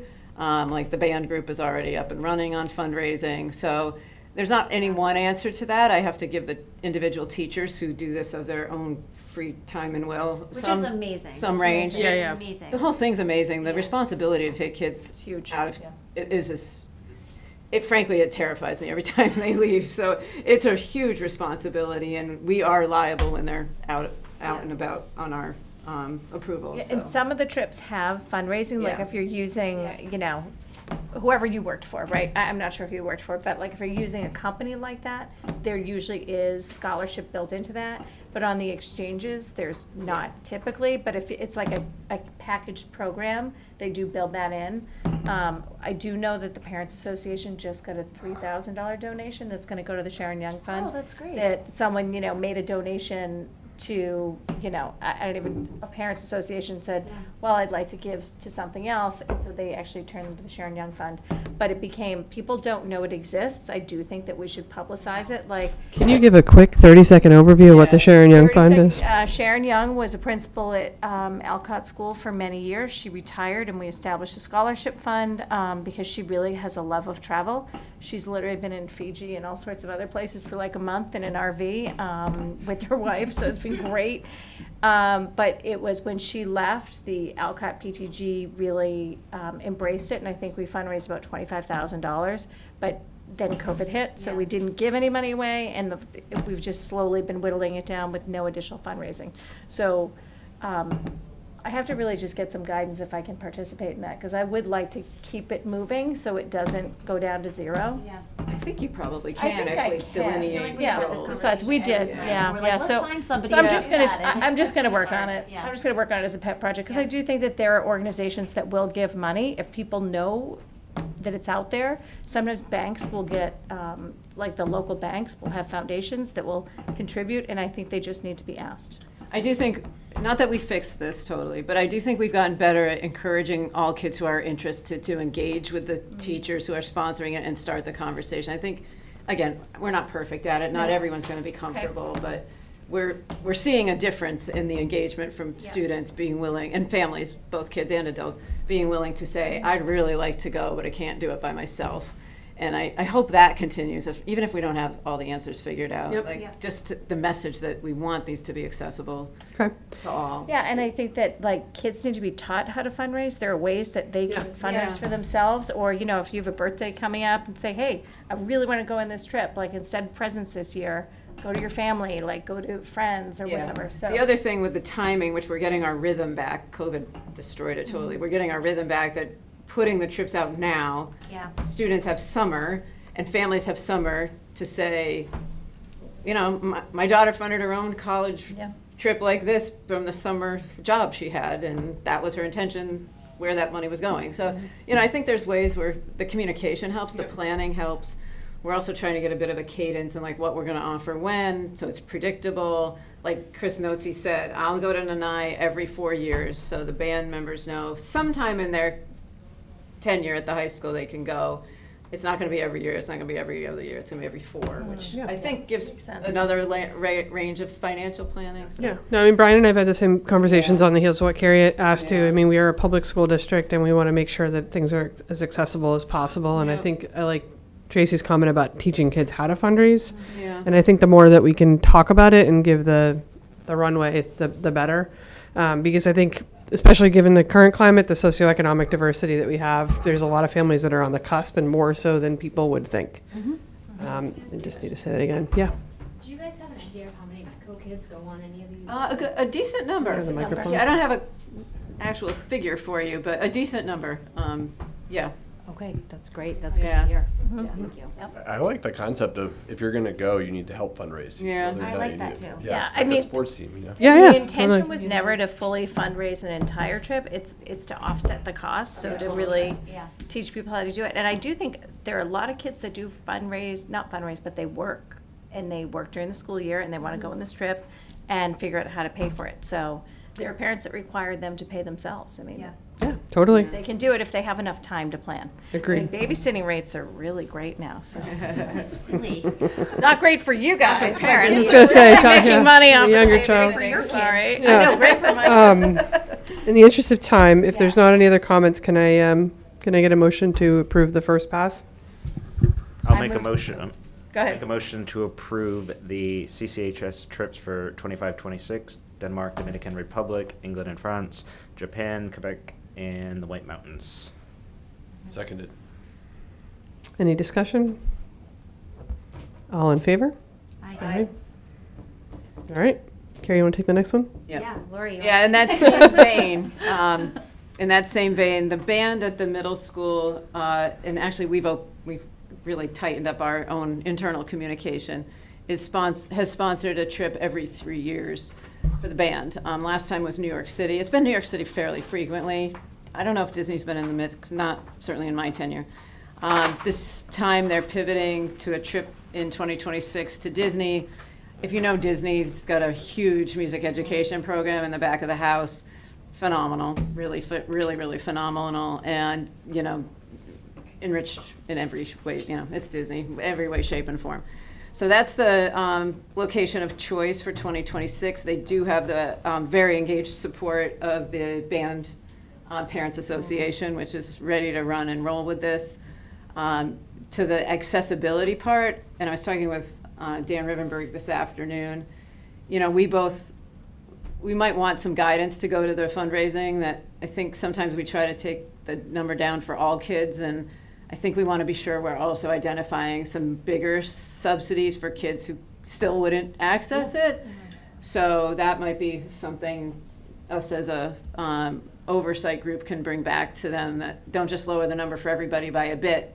Let's find some ways to really offset some substantial costs for kids who would otherwise not be able to go. Correct. I think that's All right, very so good. yeah, we were having a little chat this afternoon about that. And they have a very active band Very parent group, so, Yeah. I mean, they do auctions and they really raise a ton of money. So I, like in that situation, I think it's better because you have a group that's Yep. there just to do that. Yeah, this is probably one of the most Yes. organized ways we support trips, so.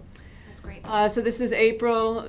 To your point, it's just missing the Thursday and Friday, which was an ongoing discussion. Okay. But we would appreciate a preliminary approval so that they can get started. Apparently Disney books up early and they need to secure their spots, which is why we rushed it to the agenda tonight. I'll make a motion to approve the CMS band trip to Disney. Seconded?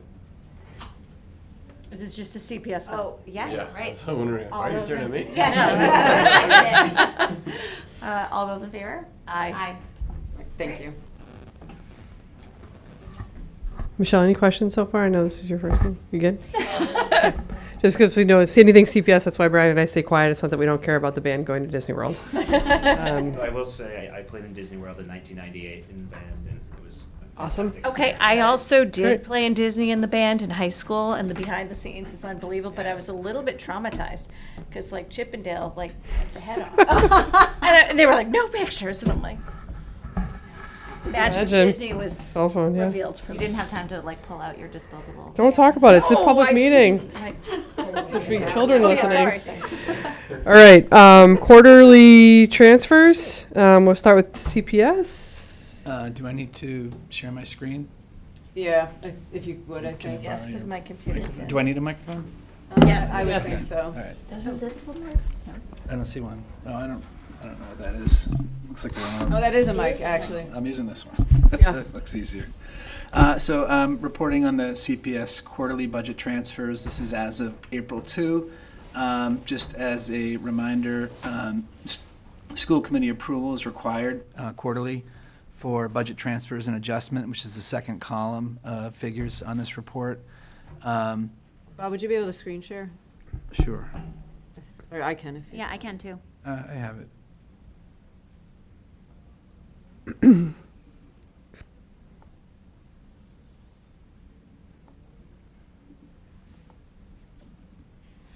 Set. Yeah, thank you. So the, and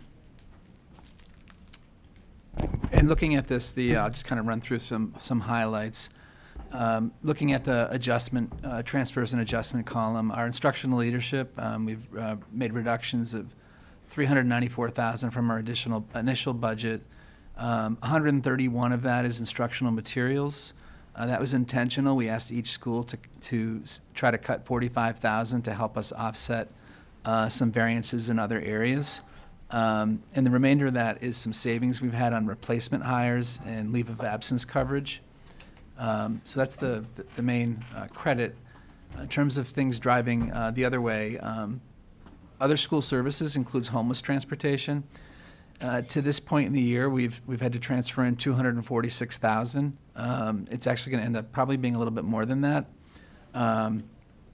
We are obligated to pay 50% of the cost of transportation from shelters in other towns back to Concord, and some of the students at the Concord shelter have actually moved out to other shelters, and they've elected to come to Concord. It's their decision whether to go to their school in the town they're in or the school that they started the year in. We're also paying for students in Concord to go back to the district they used to be in. So that figure is significant. It's not budgeted, you might remember. We did get approval from the town to have a supplemental appropriation. We do get transportation from the federal government. Reimbursement, that's $76,000, which I've kind of footnoted just below this. That's helping offset this. But we've gone from 76,000 in transportation last year to projecting over 300,000 this year. So the main pressure on our budget, I think, one of the main pressures this year is the homeless transportation. We will get reimbursed next year, and we'll talk through that as we get to later in the year. Maintenance and operations is up, primarily due to custodial wages for coverage. We've had some leave, and we also had a staff member retire, and some costs associated with that. There's also we've had a slight increase in the rate we're paying for recycling and trash costs. The other line items, we are out of district tuitions at the bottom. The 9,000 series, we're over by one tuition. It's 113,000. Fixed assets includes vehicle replacement. Because of the very long lead times, we've actually ended up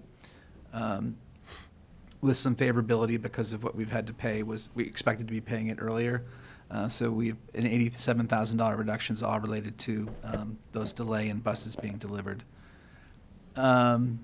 Big picture, the second column of adjustments and transfers is typically zero, but because we worked out a mechanism with the town to have the homeless transportation funds that they received appropriated as a supplement to our budget, that's what that 76,309 is.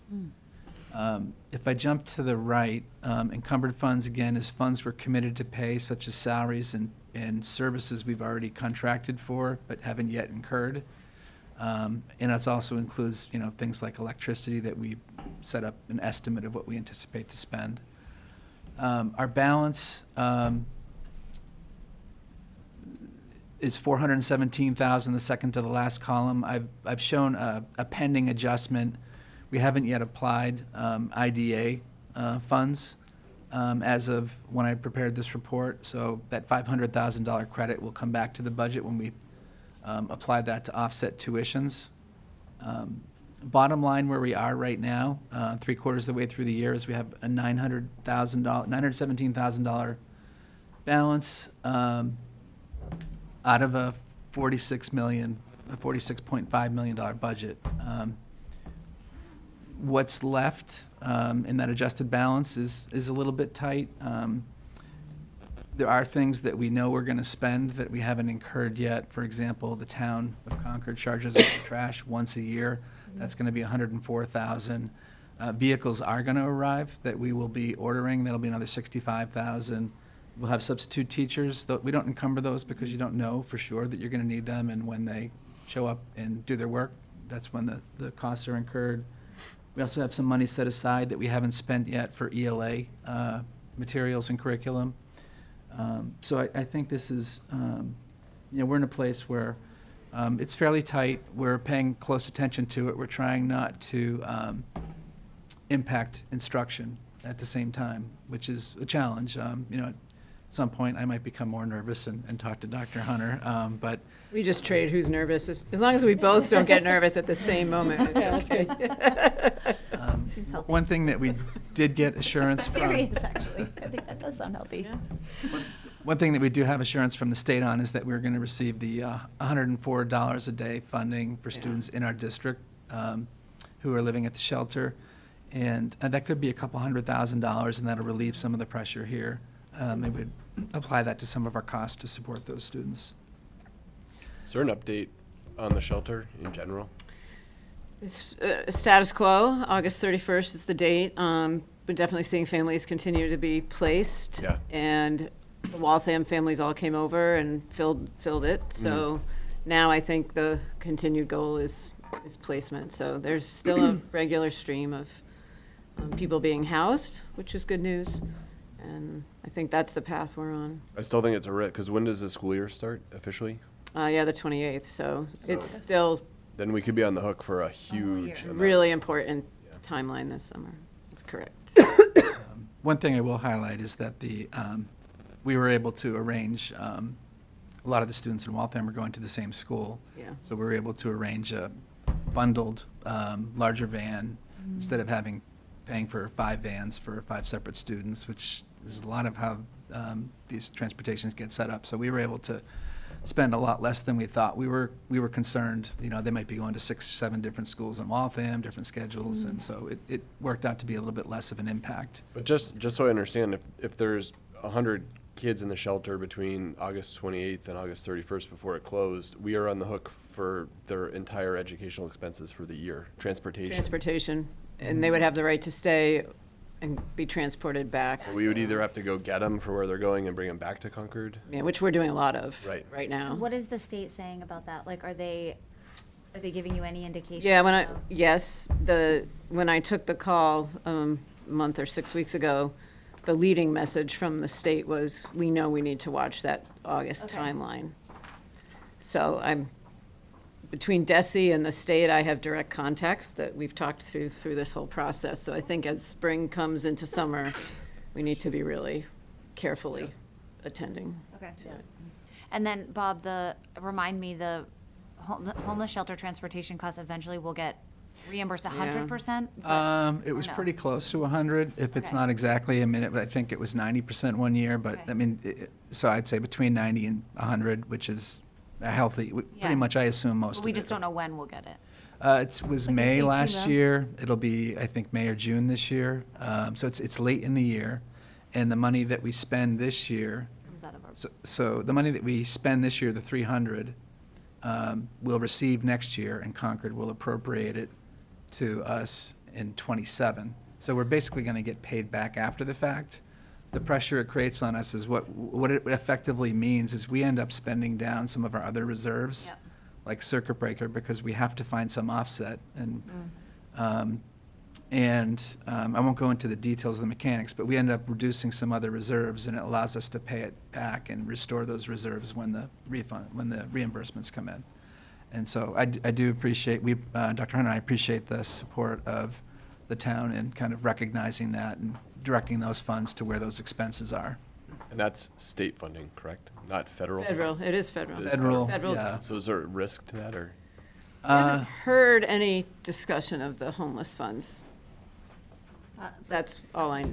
I hadn't made that connection. How many students are coming out of the shelter approximately?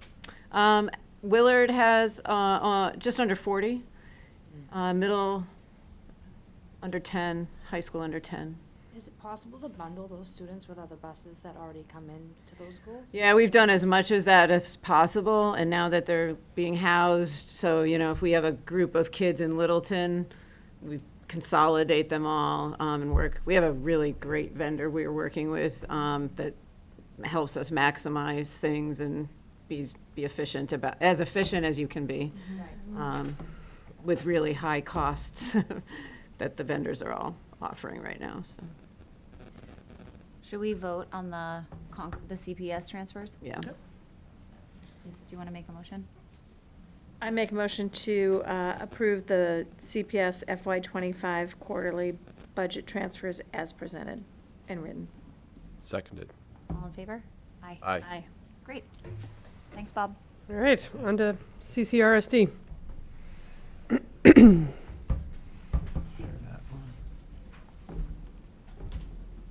Just as Bob's pulling that up, I'll remind you, this is a budget that started almost $500,000 in the negative, so it's been a long road all year. We're glad to see June coming around. Yeah, no, thank you for all the effort. Worth noting that, so thank you.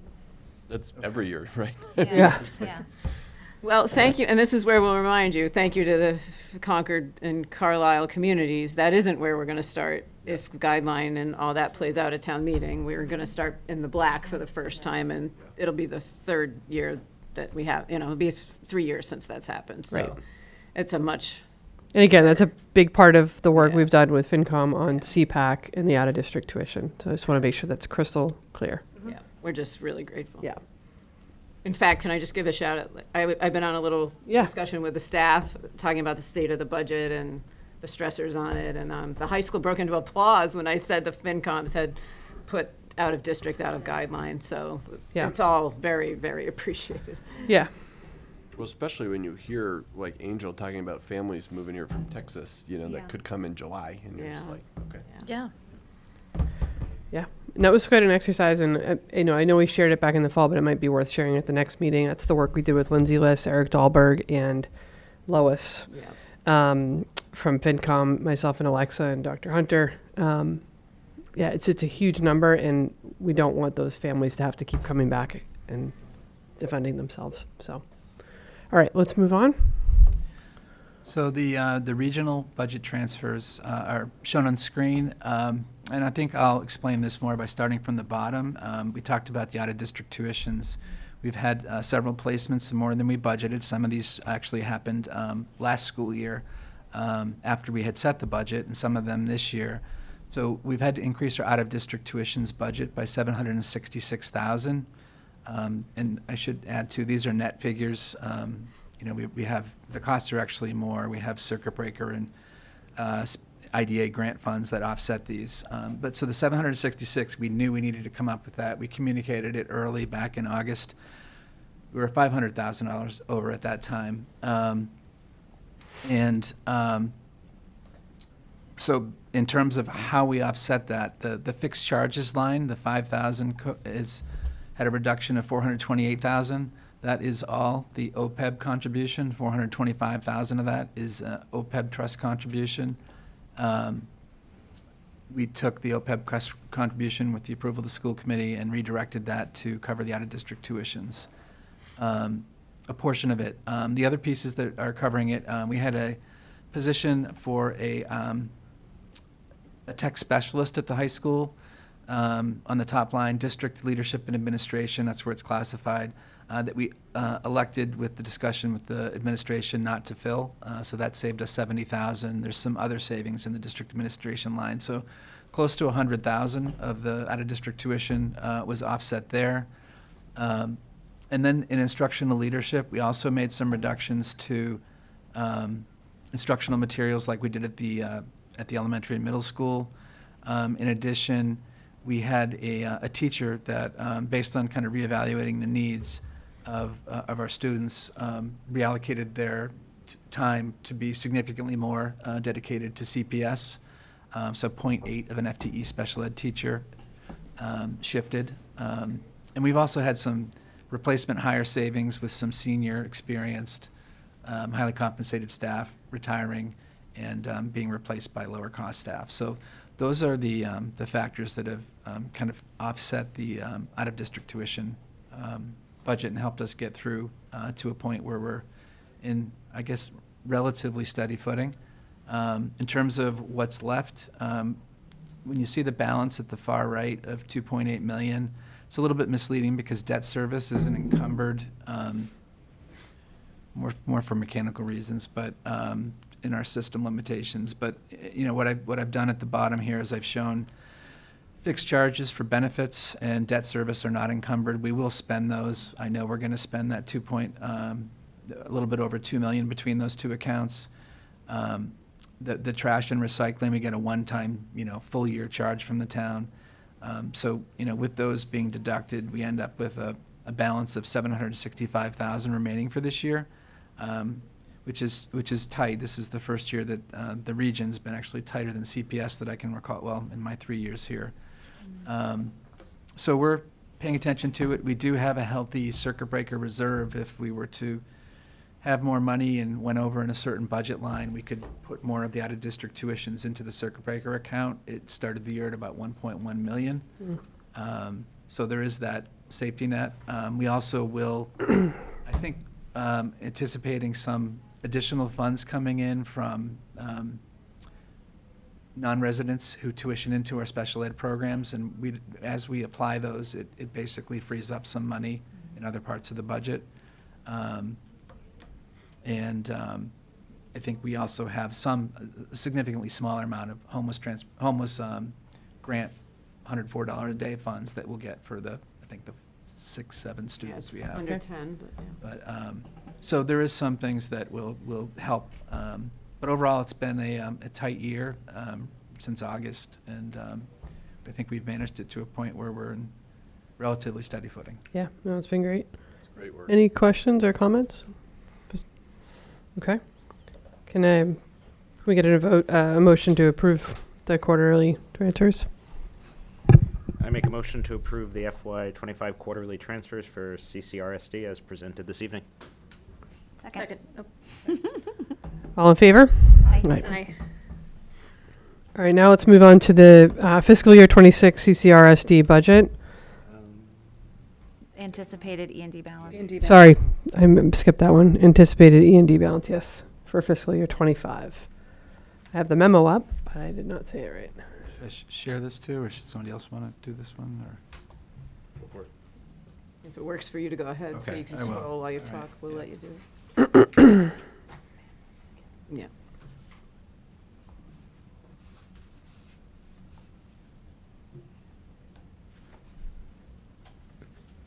So I'll just start at the high level. Excess and deficiency is the regional district's equivalent of free cash. There's some differences in how much we can keep, but that was just certified by the state. Annually, it's reviewed by the Division of Local Services within Mass Department of Revenue. Our certified balance is $1,628,226, which is about 4.2% of the budget. There's a statutory cap of 5%, unlike free cash, which you can carry whatever percent you want. We're capped at 5%. Due to a variety of factors, I'm projecting that we'll actually end the year above 5%. You might remember the school committee approved a significant fee for run-out claims for exiting the Minuteman Neshoba Health Group. We've been communicated that we're going to get a lot of that back. And so I think at least $250,000. It's not 100% clear on when the timing of that will be, whether it'll be later this year or early next year, but we know we're going to receive it. In addition, our revenues are trending favorable to budget by approximately $150,000. I will just comment, it's important not to be too aggressive on revenue budgets because you can look at the markets now. Interest rates, could change. There could be reactions to the markets and rates could go down. So I don't want to get too aggressive on what we project for interest revenue. There's also some temporary offsets that I don't go into detail on that will benefit us, that will come back into our E&D balance. I'm projecting at this point that we'll end the year about $200,000 to $3,000 above what the E&D cap is. And so as I did that, the rules are for E&D when you exceed the cap is if you do, and this wouldn't happen until we do our certification next year, if you do exceed it, you need to return the funds via assessment credit to the member towns. That's what the default would be if we don't take a vote today or don't take affirmative action on this, and that ends up being the case. That's my projection. There's no 100% guarantee that that's where we're going to be. On the other hand, you might recall, I can give you my own personal observation that it was an inordinate amount of work to get the amenities building done, and we're grateful for the support that we received. But it would be nice for the district to be a little bit more self-sufficient for even smaller capital projects and not have to go to the towns to ask the taxpayers to fund some of our projects. So what I recommend is that we look at this as kind of a one-time opportunity to set some money aside for two purposes. One, we completely forewent our OPEB contribution this year. We budgeted $425,000. We needed to redirect all of it to out-of-district tuitions. I'd recommend that we try to contribute close to half of that, $200,000, and that in addition we set aside $200,000 to capital stabilization. And so the request would be that we access $400,000 of E&D. And the way that works mechanically is that we get added to this year's budget and we would basically reduce our E&D. We lose the ability to do this after June 30th. Our certification right now ends with the end of the fiscal year. So we have a time band where we can do this. I think it's prudent financial planning. I think it also gives us a little bit more ability to be a little bit more flexible if something comes up. The towns do have the right to, in the next 45 days, hold a town meeting and call a vote on it.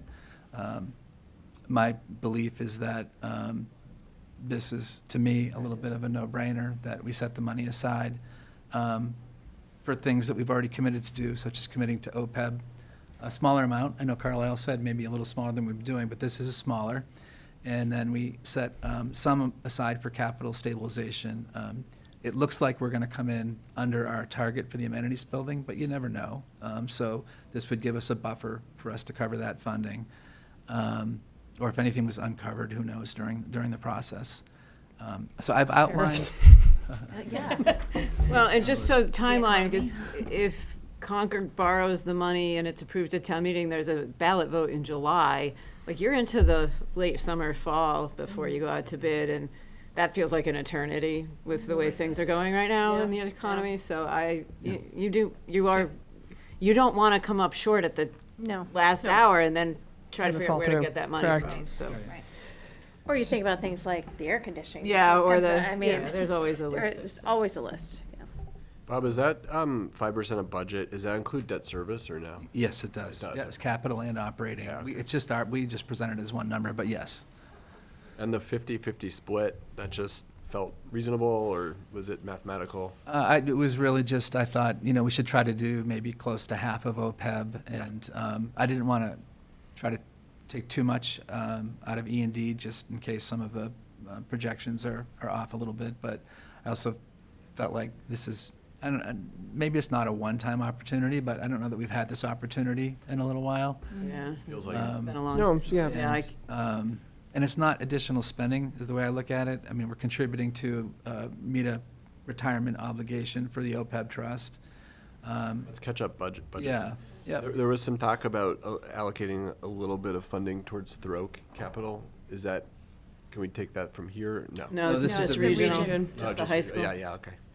Which is why, because of the way that regional budgets work, that's why you have to, like, we can't just take this and put it towards something that's in the operating budget. You can only work with E&D and then your other offsets. So it's a three-way thing usually when we get unexpected revenues. Yep. So this all makes sense to me. I guess my only question is, if we have from now till the 30th of June, is there advantage to making the decision now as opposed to just waiting a bit longer when you might have even more refined numbers as the fiscal year goes on?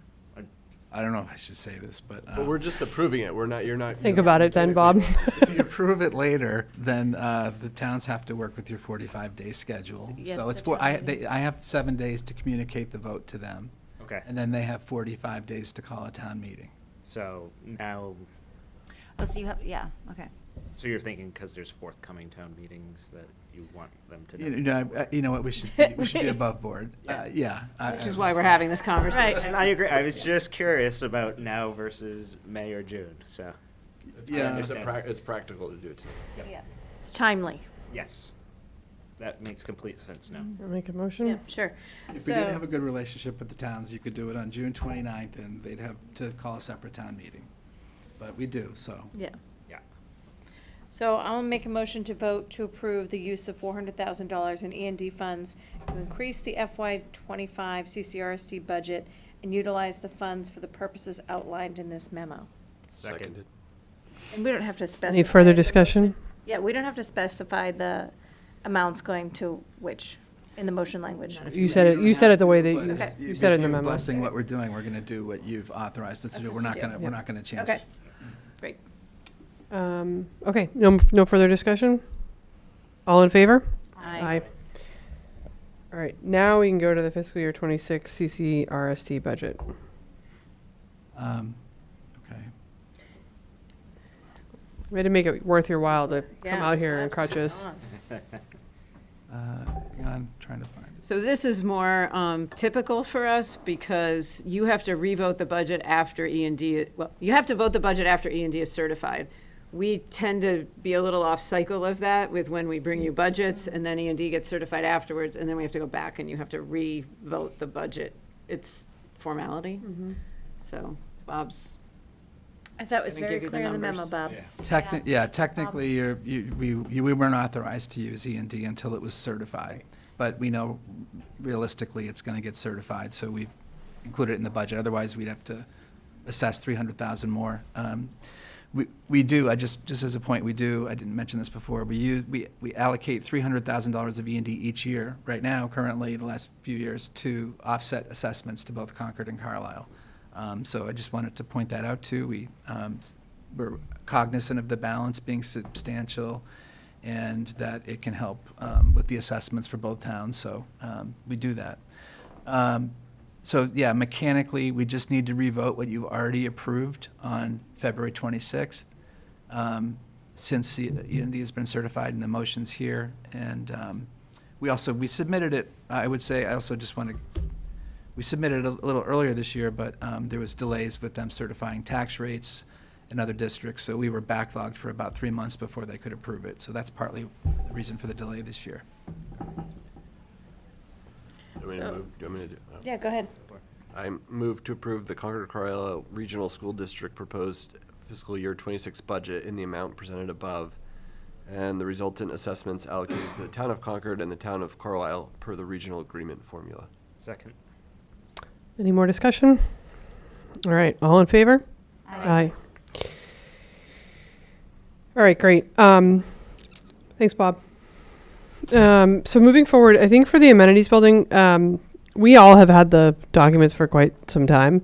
I don't think we need to go through each individual one. Maybe you could just, Brian, take us through the slides, especially the one with the timeline and the design.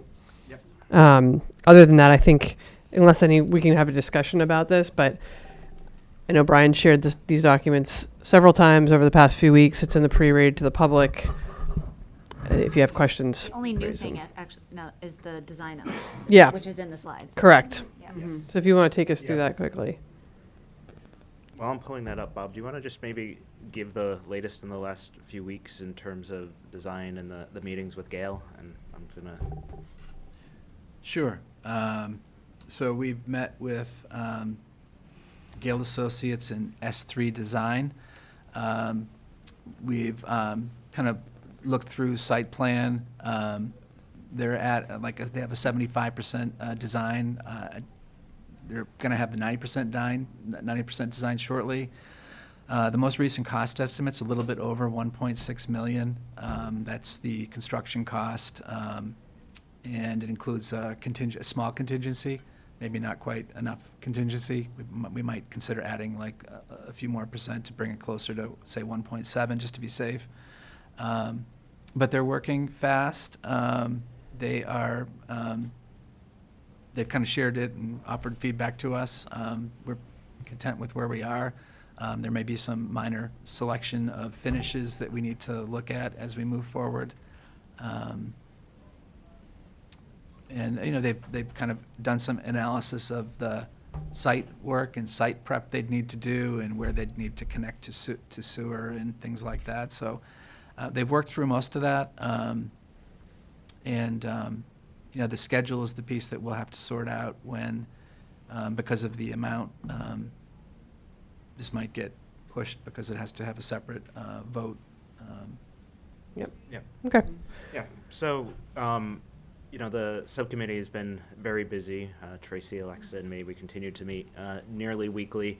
And I do think, a lot of our focus is preparing for the town meetings in both towns.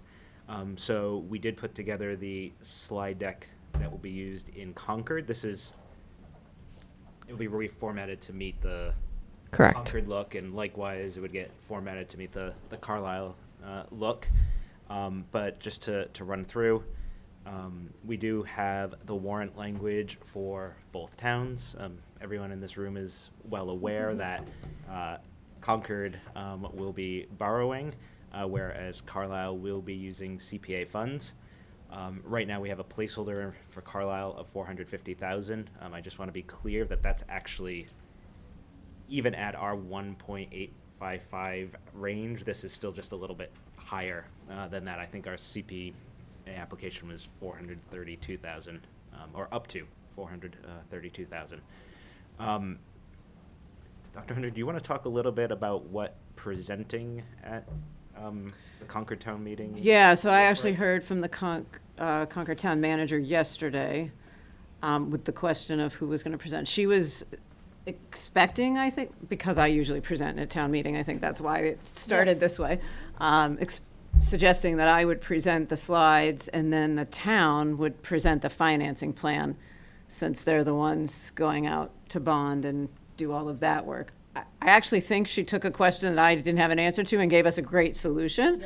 I think that's a nice mix, that the town is involved and actively engaged in how this is all going to go now that we've figured out the mechanisms in each community. So I think that might be the way to go. I think that's great. I think it is. And then Anthony's even shared today projections out for tax rate, impact and things like that, which would be perfect coming from them, since it'll be in their offices. Because it is a town article. So It's a you'll present town it, but It is a article, town of yeah. Concord article. Yeah. Quite a unique Yeah, endeavor it we've really got going is. here. Yeah. I appreciate both towns. Yeah. But it was activity. worth the research and worth all Yeah. the legal and Yeah. everything else that went into it, so thank you for that. And at some point, we'll have capital stabilization, I have to do that. Yeah. Right, well, right. Bob's perfect. for all that. Just want to see On the the, Carlisle, I'll just say that on the Carlisle side, so it's interesting. This is one of a handful of CPA requests that are going to Right. town meeting. All the others are going to be put into a consent agenda. This one, Oh, wow. because of the nuance, is going to be Oh, okay. separate. And What's the nuance, meaning you don't know the final dollar number, or because I of think Concord's? there's two. I also believe there's two parts to the vote. There's the are we okay with an amenities building, and then are we okay funding it With this this- way, with this money. which is different from say Mm. the track refurbishment Yeah. or Yeah. there's a small playground that's going to have a study. So it's that's just my understanding. I've been tapped by the town to give this presentation Okay. unless you really want Whatever's to, best, but, yeah. I think I've presented for CPA before, Yeah. and I'm happy to. Great, no, I think Yeah. that'd be Again. great, Brian. Be great. Yeah, but then just otherwise, so besides the warrant language, just a little bit about what the amenities building is. Hopefully by the time people come to both town meetings, they will be informed about this. Can I make one suggestion on this slide? Of course. I feel like the biggest, well, one of the maybe the biggest misunderstanding is the use of the word concession area. Like, I think that's probably the right terminology, but could you put in parentheses or something like a counter and an outlet? Counter and plugs. You know what I mean? Because I feel like that says a kitchen, and that's not what this is. So what I struggled with on this, because I had that same thought, is what do you put in the bullets versus what do you Say. talk about Yeah. when you're giving that? Because I almost start to go with like sub bullets, and it's Yeah. like it's a lot. No, of I hear information that. But at it's Yeah. not, it's like a prep area. It's not Yeah. like a concession. Oh, no, I understand. It's the language. No, no, that but I would say a small prep area. or even Or like next to food. concessions, you just say something like non-kitchen. Yeah, like, Well, I think you can say it in the presentation, because the reality of it is, I mean, a kitchen is very different, and you need serve safe and all sorts Correct. of Board of Health things. So I think you can say it. I mean, I think at the end of the day, we're looking for a very modest ADA accessible bathroom Right. in a room with plugs and a sink. but That's really what it is. a small space to sell concessions. That would work. yeah. And most of the concessions that are sold are pre-packaged, so it's candy, it's drinks, Yeah. it's Yeah, perfect. That's Does that great. work? Yeah, Yeah. yep, that's Self- perfect. More like That a actually does work. convenience store. It's or- it's kind of a grab and go situation almost. Yeah. You So know. I would. Okay, expect I and think that's elaborate better. further on Yeah. that when we're presenting, but perfect. Just continuing on, Yep. showing where the proposed location is. And then Julie helped with this fantastic timeline. great. I learned something new with tech, which is always great, but just kind of showing the story of how we came from awarding the design contract back in September, the various discussions, and to where we were as of early March.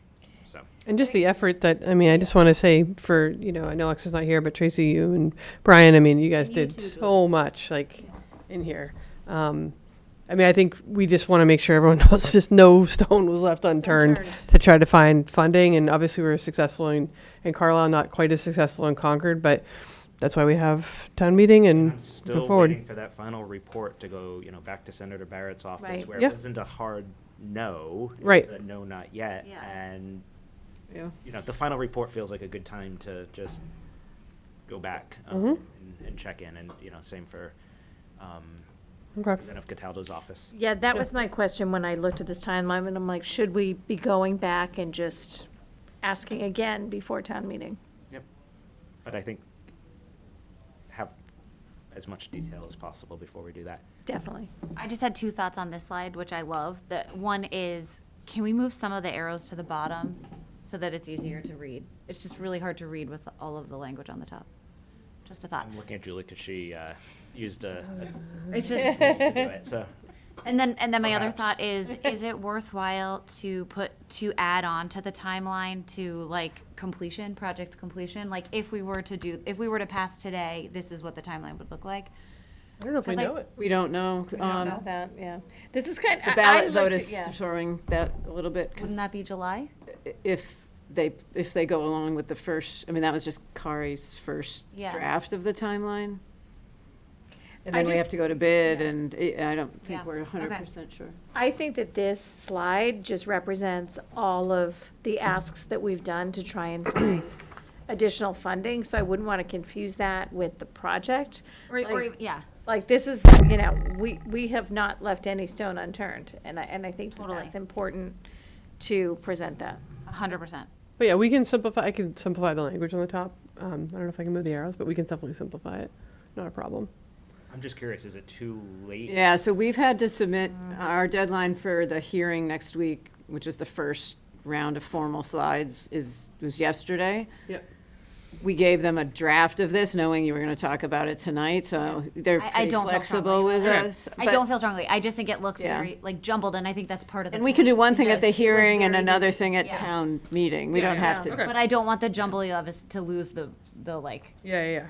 I think it's kind of impactful, because it Well, that's looks what I'm like saying. so much happened in That's a what I mean. It is did. I think Yeah, that's part and of it the did. intent, but it's. Yeah, I know, not just Yeah. looks like. Yeah. All right. So we have. Go ahead.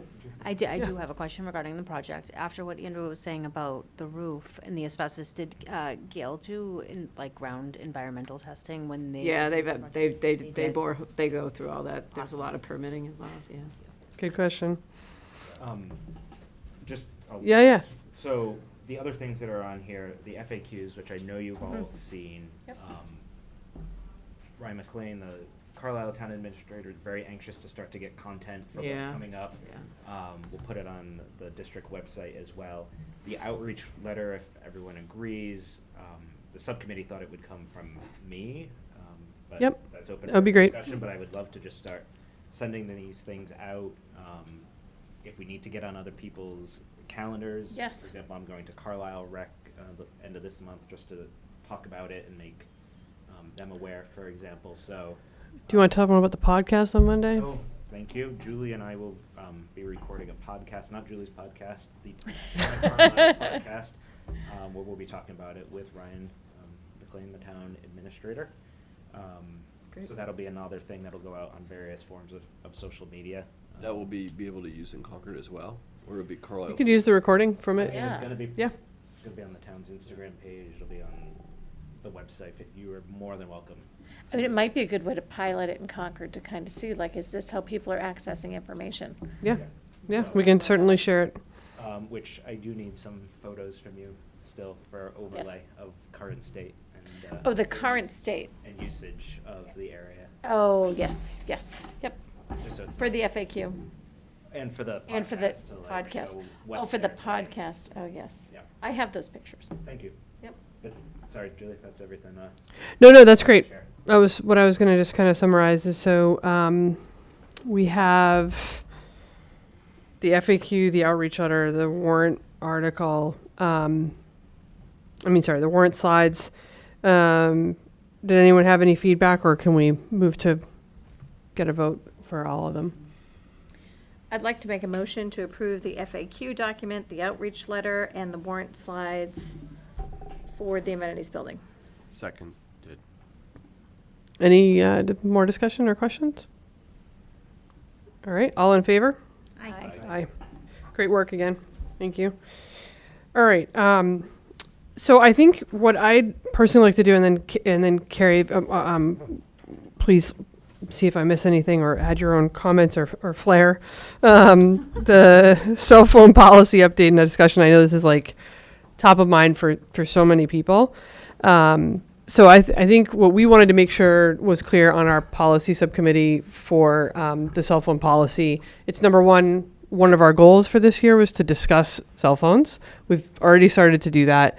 So as a reminder, the policy subcommittee is myself, Carrie, and Cynthia, and we work in partnership with Dr. Hunter. We had our first hearing, I'll say, or not for hearing, a meeting, subcommittee meeting where we talked about it. We did take a good amount of public comment. And I think what we want to make very clear is obviously there's the completely separate Carlisle Carlisle School Committee where we will negotiate K through 8 in Carlisle, because we did have some Carlisle parents that participated from a region perspective, but it does get kludgy when you start talking about 8th graders versus high schoolers. So just want to make sure that's clear that Brian and I and the 3 other folks that are on that committee will make a decision for K through 8 in Carlisle.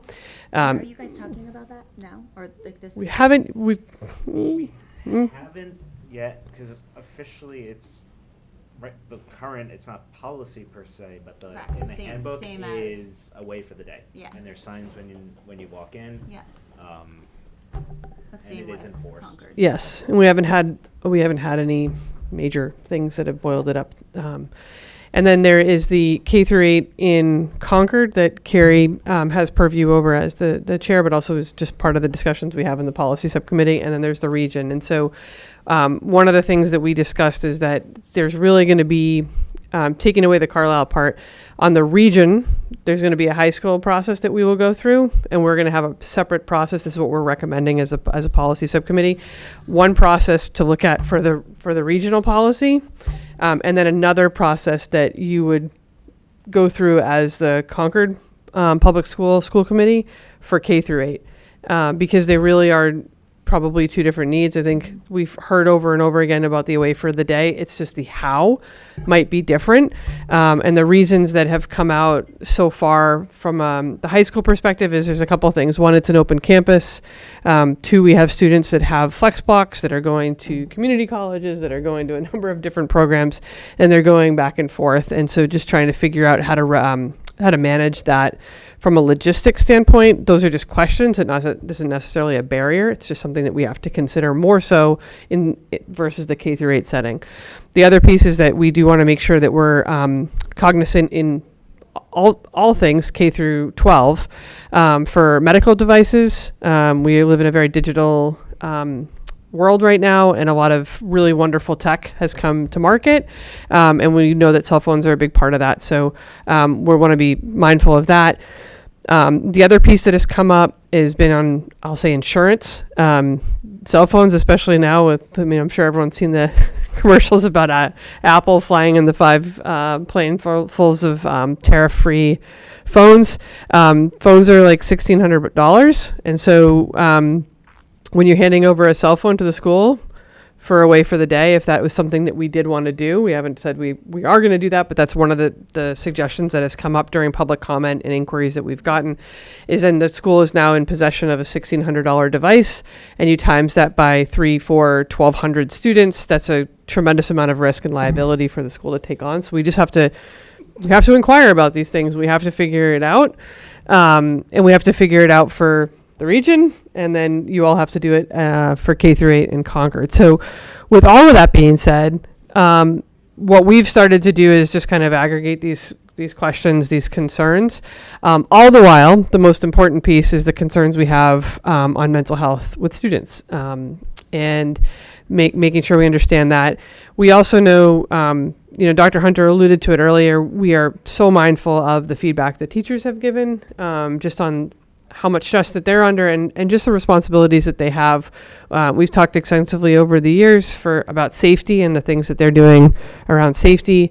And now we're asking them to patrol or police cell phones more so than they already are. So we just have to make sure that whatever we do is done in partnership with administrators, with teachers, with other professionals in the school. And then the last piece is, like I alluded to earlier during the update, is we have to do this in partnership with families, because we can say it's a way for the day, but if students are coming in with more and more and more and more devices, there's a lot of really great memes about people putting like watermelon slices into the packs, or like a Palm Pilot from their parents, like when they were working in the early 2000s. So we just have to make sure that the teachers aren't spending their time trying to figure out dummy devices and things like Yeah, that. I mean, they're already in that, the high Correct. school academies, they're already a little bit in that business of watching that, but yeah. But we're open to ideas, and I think, so the question that I have, and Carrie, correct me if I'm wrong, but what we want to figure out is, I'm going to defer to Carrie on the CPS side, but on the regional side, I think what would be really helpful for us, and then also to the general public, is coming up with a calendar of when do we want to have the forum, when do we want to have further discussion, from the policy subcommittee. Obviously, Cynthia eventually is going to be rolling off, but Carrie and I, who should be inquiring with the insurance or legal counsel, and obviously we're going to do that in partnership, everything with Dr. Hunter, but just coming up with a project plan similar to the timeline that you just saw us do for the amenities building.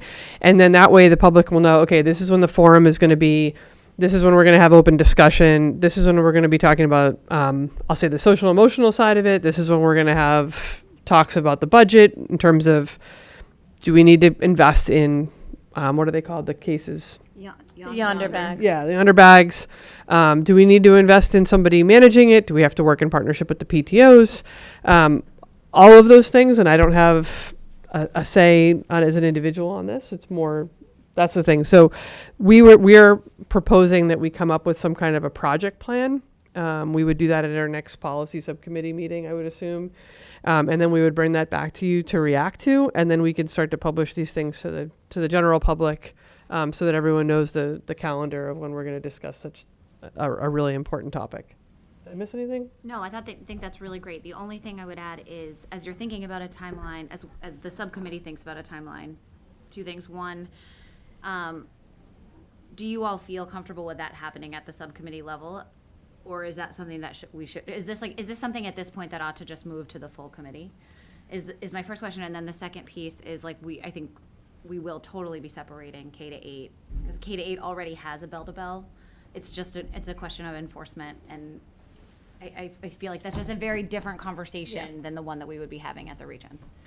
I think that we should have the discussion at the full committee level. I do think that K to 8, it's very simple. I mean, we just have to write the policy. Yeah. Because we do have a bell-to-bell policy. Right. I guess my question, and I'm going to ask Michelle and put you on the spot, buses. So students coming from Boston, a lot of students have cell phones on buses. And so I don't want to touch that, because I don't know what happens on the bus, and we shouldn't touch that. My understanding of bell to bell when it's proposed is the door of the building to the door of the building. Okay.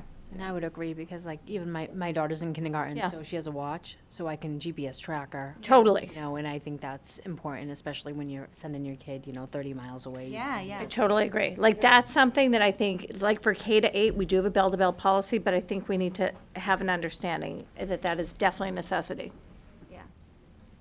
So do you think it should be at the full committee level, or do you want us to come up with a proposed schedule and then do it? Or otherwise, we can take an action, like Carrie or me can propose that, and we can bring it on April 30th meeting or the next one. I kind of feel like it's a working group in some capacity, so does it just sit at the policy subcommittee as opposed to spinning up another group? Yeah, or could you just write it at the policy, like the K to 8 one, can you write it at the subcommittee level? It gets a little bit tricky because Julie's on the region, and then bring it to the full committee. Yeah.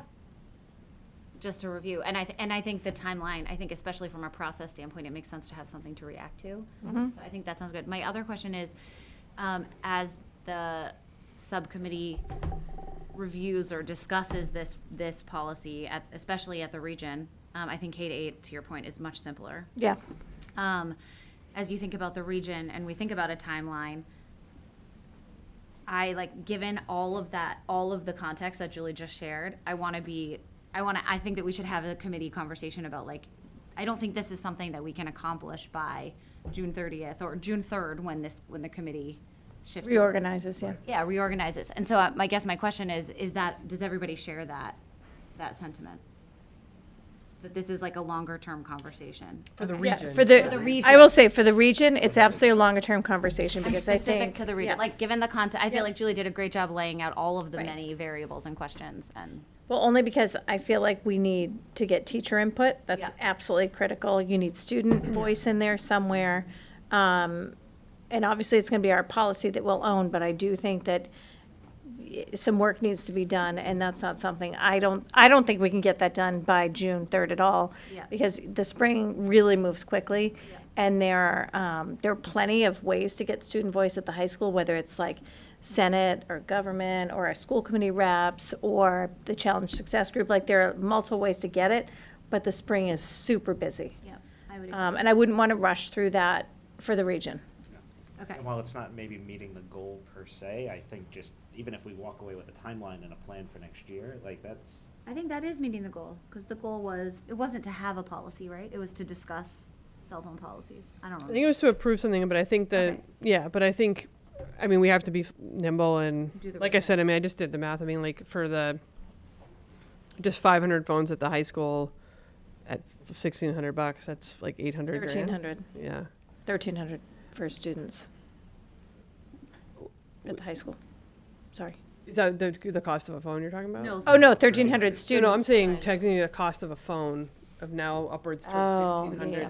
Just because that, like, just that risk of carrying almost $1 million of equipment of non-owned. Yeah, no thanks. Yeah, that's what I mean. Like, we just have to. Well, That's like that right there is going to take. Most schools seem to be handing out like a Yonder bag and then trusting the Yonder bag is cutting the signals off. And then they have to swipe it on the way out to Yeah. reactivate it. Yeah, so then we just have to look at those costs. But so I Yeah, think to I've your only point, heard it. I think the goal. I mean, you have to come up with your goal for CPS. Could you do it before June? Maybe. And I think Yeah. you have a good idea of writing a policy and bring it here. I think for the region, it's coming up with that schedule, and Carrie and I can do that through the policy subcommittee, and then bring that back at the next one after we meet. May. Yeah, probably in May. Yeah. Yeah, have you checked with Alicia to see if MASC has any movement on policy? They No, don't. they're working on AI. They're not working. Okay, on they're not this. working on this. Okay. Yeah. I do think the critical need But is we more have K reached to out to 8, the like but- chair group, and they've given some. I have drafts from the AG's office Yeah. that we can look at. Yeah. And that was going to be the last piece. Is that's a great point. So we want to get ahead of this because at the end of the day, the state is working on something. It's coming. It's coming. And so if we can be kind of on the forefront of it, like we already are starting to be, then we can kind of lead the way and maybe even direct some of what the state's going to try to do. So I think the more we can have these conversations, the better. But we don't want to do it in a vacuum. We certainly want to involve the community and make sure that we hear everyone. So, all right. So that's kind of what's happening. So we'll be in touch with another update. And then, like I said, Carrie will lead the CPS and I'll lead the region for now. All right. So moving on to Title IX policies. I know we have all these. Laura, do you want to give any kind of an overview of? So we need, and this was discussed in the policy subcommittee meeting, and now we're bringing it to the whole committee. Because of the change of the administration at the national level, we are now reverting back to the previous administration. So I guess I'll just say it, the Trump administration has a preferred version that is not aligned with the Biden administration's preferred version. And this actually happened before Inauguration Day. Even a judge in Tennessee, I think, moved it along very quickly. So we are already following the current regulations and laws because we have to, even though your policy hasn't caught up yet. The lawyers are very clear with me. It doesn't matter what the policy says, you've got to do it. So we just need to get these back up to date.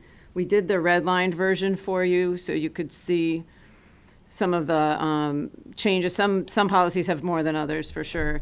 It's a definition of sexual harassment and some things like that. And then the procedural part has some significant changes in terms of rights of us accused and things we must do in order to inform an accused student or adult. So it's not a big discussion, I don't think, because you don't have any say. So. Right, so this is typically something, like with policy, we would have a first read and a second read. Yeah, Or, like, I think Lori made a great point of just bypassing that because it's just the law. Yeah. So I move to approve policy AC, policy ACR, policy ACA, policy ACAR. You're actually removing ACAR? Oh, sorry, removing that. Because there is none now? Wow. All right, so I'm going to change, I'm going to withdraw my motion. I'm going to move to approve policy AC, policy ACR.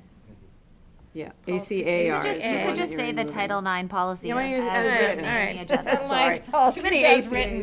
Thank you. Second. Oh, goodness. Any discussion? Okay, Yeah. all in favor? Aye. All right, now we move to action items, and my gosh, it's 8 o'clock and we're almost there. All right, Can we let Shelley leave the room for a minute? yep. Good night, I was gonna Personal. say the first one is the. All right, so do Bob's contract while she. Yep. So we need to vote the Assistant Superintendent of Finance and Operations contract for 2025 to 2028. I'll move to, I felt eyes on me. I'll move to approve the Assistant Superintendent of Finance and Operations Contract 2025 to 2028. Seconded. Any discussion? We appreciate everything you do, Bob. Yes, Thank Bob, you so thank much. you so much. Can I say something? Did you vote yet? No. I'm gonna So wait I'm till looking at you. afterwards. Yeah. Ready, go. I mean, seriously, I'm gonna wait till afterwards. Oh, you are. I was trying to say. Oh, scared. Yeah. No, all I was just gonna say, and I know Carrie, you might have a better way of putting this, but I don't. You're very humble, Bob, and I would just say that we get a lot of feedback from the town finance committee, and are well respected not only in this room, around this table, but around the both Concord and Carlisle, FinCom, Select Board, and administration. So we really thank you, and we value you. So, Thank you. Yeah. all in favor? Aye. Aye. And I just wanted to not be presumptuous in saying thank you before you voted. That's why I wanted to wait. No, I appreciate the opportunity to continue the next 3 years and the vote of confidence from the committee and Dr. Hunter. It's a challenging and thrilling and rewarding opportunity. Just the challenges that come up are more than I've had, and I think any other job I've had. But listening to the 5 students that were here tonight and the things that they do in high school now, and it's amazing. Anyway, so it's an honor, and thank you. Thanks, Awesome. Bob. Thanks, Bob. I was waiting on an amendment or something. All right, now, and like I said, I've never been through this process in public, and I don't know. Yeah, how- I'm sorry, I'm texting with the police chief about something. Just bear with me 1 second. Yeah, no problem. So Brian and I. Yeah, I was just why going don't to ask you. I was start? going to say, can Okay, you I'll just give an start. overview of? Brian and I process. were part of the hiring committee for the Assistant Superintendent of Teaching and Learning. So we interviewed 4 candidates, and we decided that after that, we would bring 2 finalists here for us to interview and have some discussion about, and then vote to hire the Assistant Superintendent of Teaching and Learning, because that is our responsibility as the school committee. And it's How many our, applications did you get? There are about like 20, 25. Healthy. yeah, healthy. It was healthy, yeah. Just process-wise, the screening happened, and from that interview with the 2 finalists, I've spent the last week doing more research. So there's been a round of reference calls made, quite a bit of data review on our part, me and Angel primarily looking at that. Bob, Angel, and I met separately with the candidates, one just this morning, to try to just get a better sense of who they are, what they bring.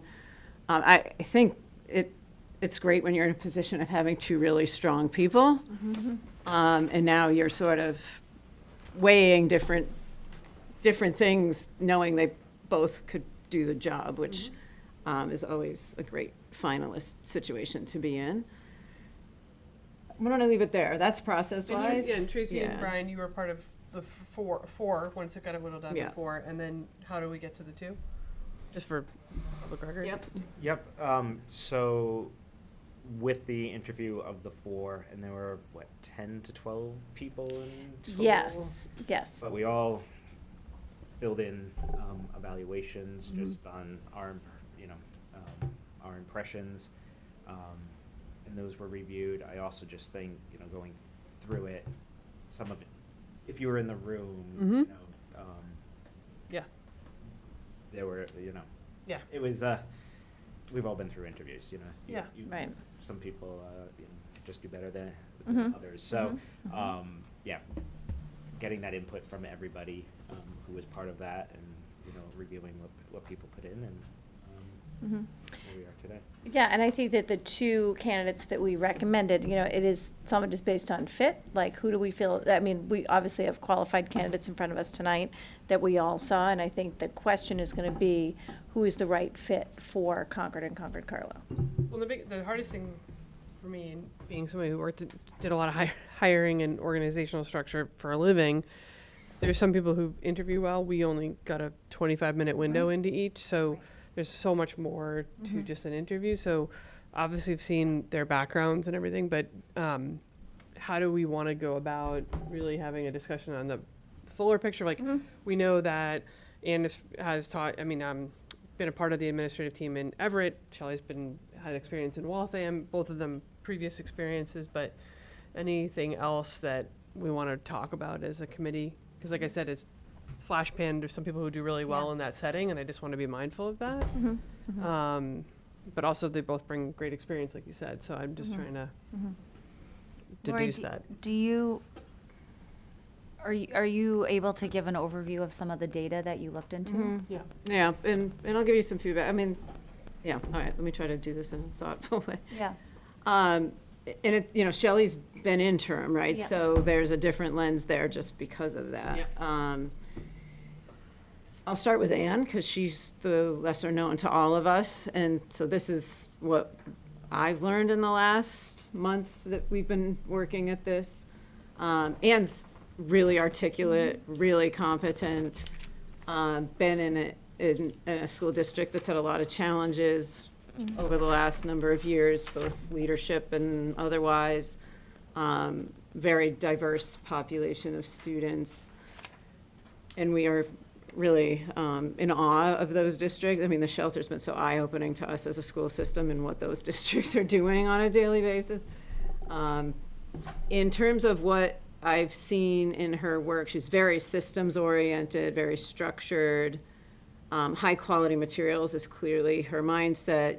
She's got information that she shared with us and is available publicly about programs she's put in, packaged programs that meet those definitions of high quality. I saw that K-12, actually. In talking with her references, all those things were validated and confirmed. She's got some abilities to work with teachers. I'll be forthcoming. I'm hearing from the union presidents who have been part of the interview. They really found a lot that they saw in her. In terms of, you know, it's the transition, and I guess this is where I put my cards on the table, like it's the transition to here that is the question we can't answer. It's a very different environment. All the evidence and things that I have access to right now is about how to support underperforming students, of which Everett has primarily. Not a lot of tangibles on our sort of environment. That doesn't mean she can't do it. It just means it's a little more of an unknown. I guess that's the high-level version. We met with her this morning. I mean, she continues to be very articulate. Yeah, very and, impressive, yeah. Easy to talk with and competent. And, you know, I think it's the leap that's some of the question and some of the unknowns of what this community expects. And is a lot on us, is a very high demanding situation, and that's just very different. We've heard it from other administrators who've done those kinds of transitions, you know. And Everett doesn't have parent engagement per se, unfortunately. All we do is parent engagement. And you know, how do you navigate all of those sorts of things? Again, I sit here tonight sort of like, wow, we are going to be really splicing and dicing here, because you're coming off of two very competent people. Yeah, Totally. I wanted to ask a question about, because I'm new to the district and I'm new to the committee, how does Concord deal with scaffolding and differentiation. Mhm. Is that a big part of the curriculum? Yeah, it's always part of our goals for sure. I think it's a work in progress. I'm not going to say it isn't, but that is the goal. It's different K-5 than it is upper secondary level because of the structures being so different. We're doing it extensively K-5 because that's what we believe we need to do. And it takes various forms of within the classroom, MTSS, et cetera. We're one of the few districts that has MTSS all the way up K-12 and can do some of that work.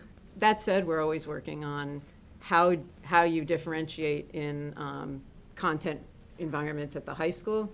We have mixed levels in some subjects where they are doing it all day, every day, and other subjects, especially the more sequential ones, math, it's just harder to figure out how to logistically make it work. But we're working hard at it. We embedded English last year so that it's a mixed group of kids in the same room. So it's certainly part of our values and mindset.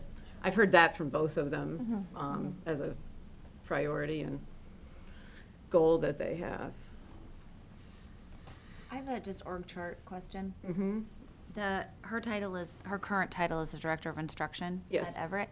And Shelley's is obviously interim assistant Yeah. superintendent. And prior to that, it was administrator of strategy, partnerships, communications, and grants.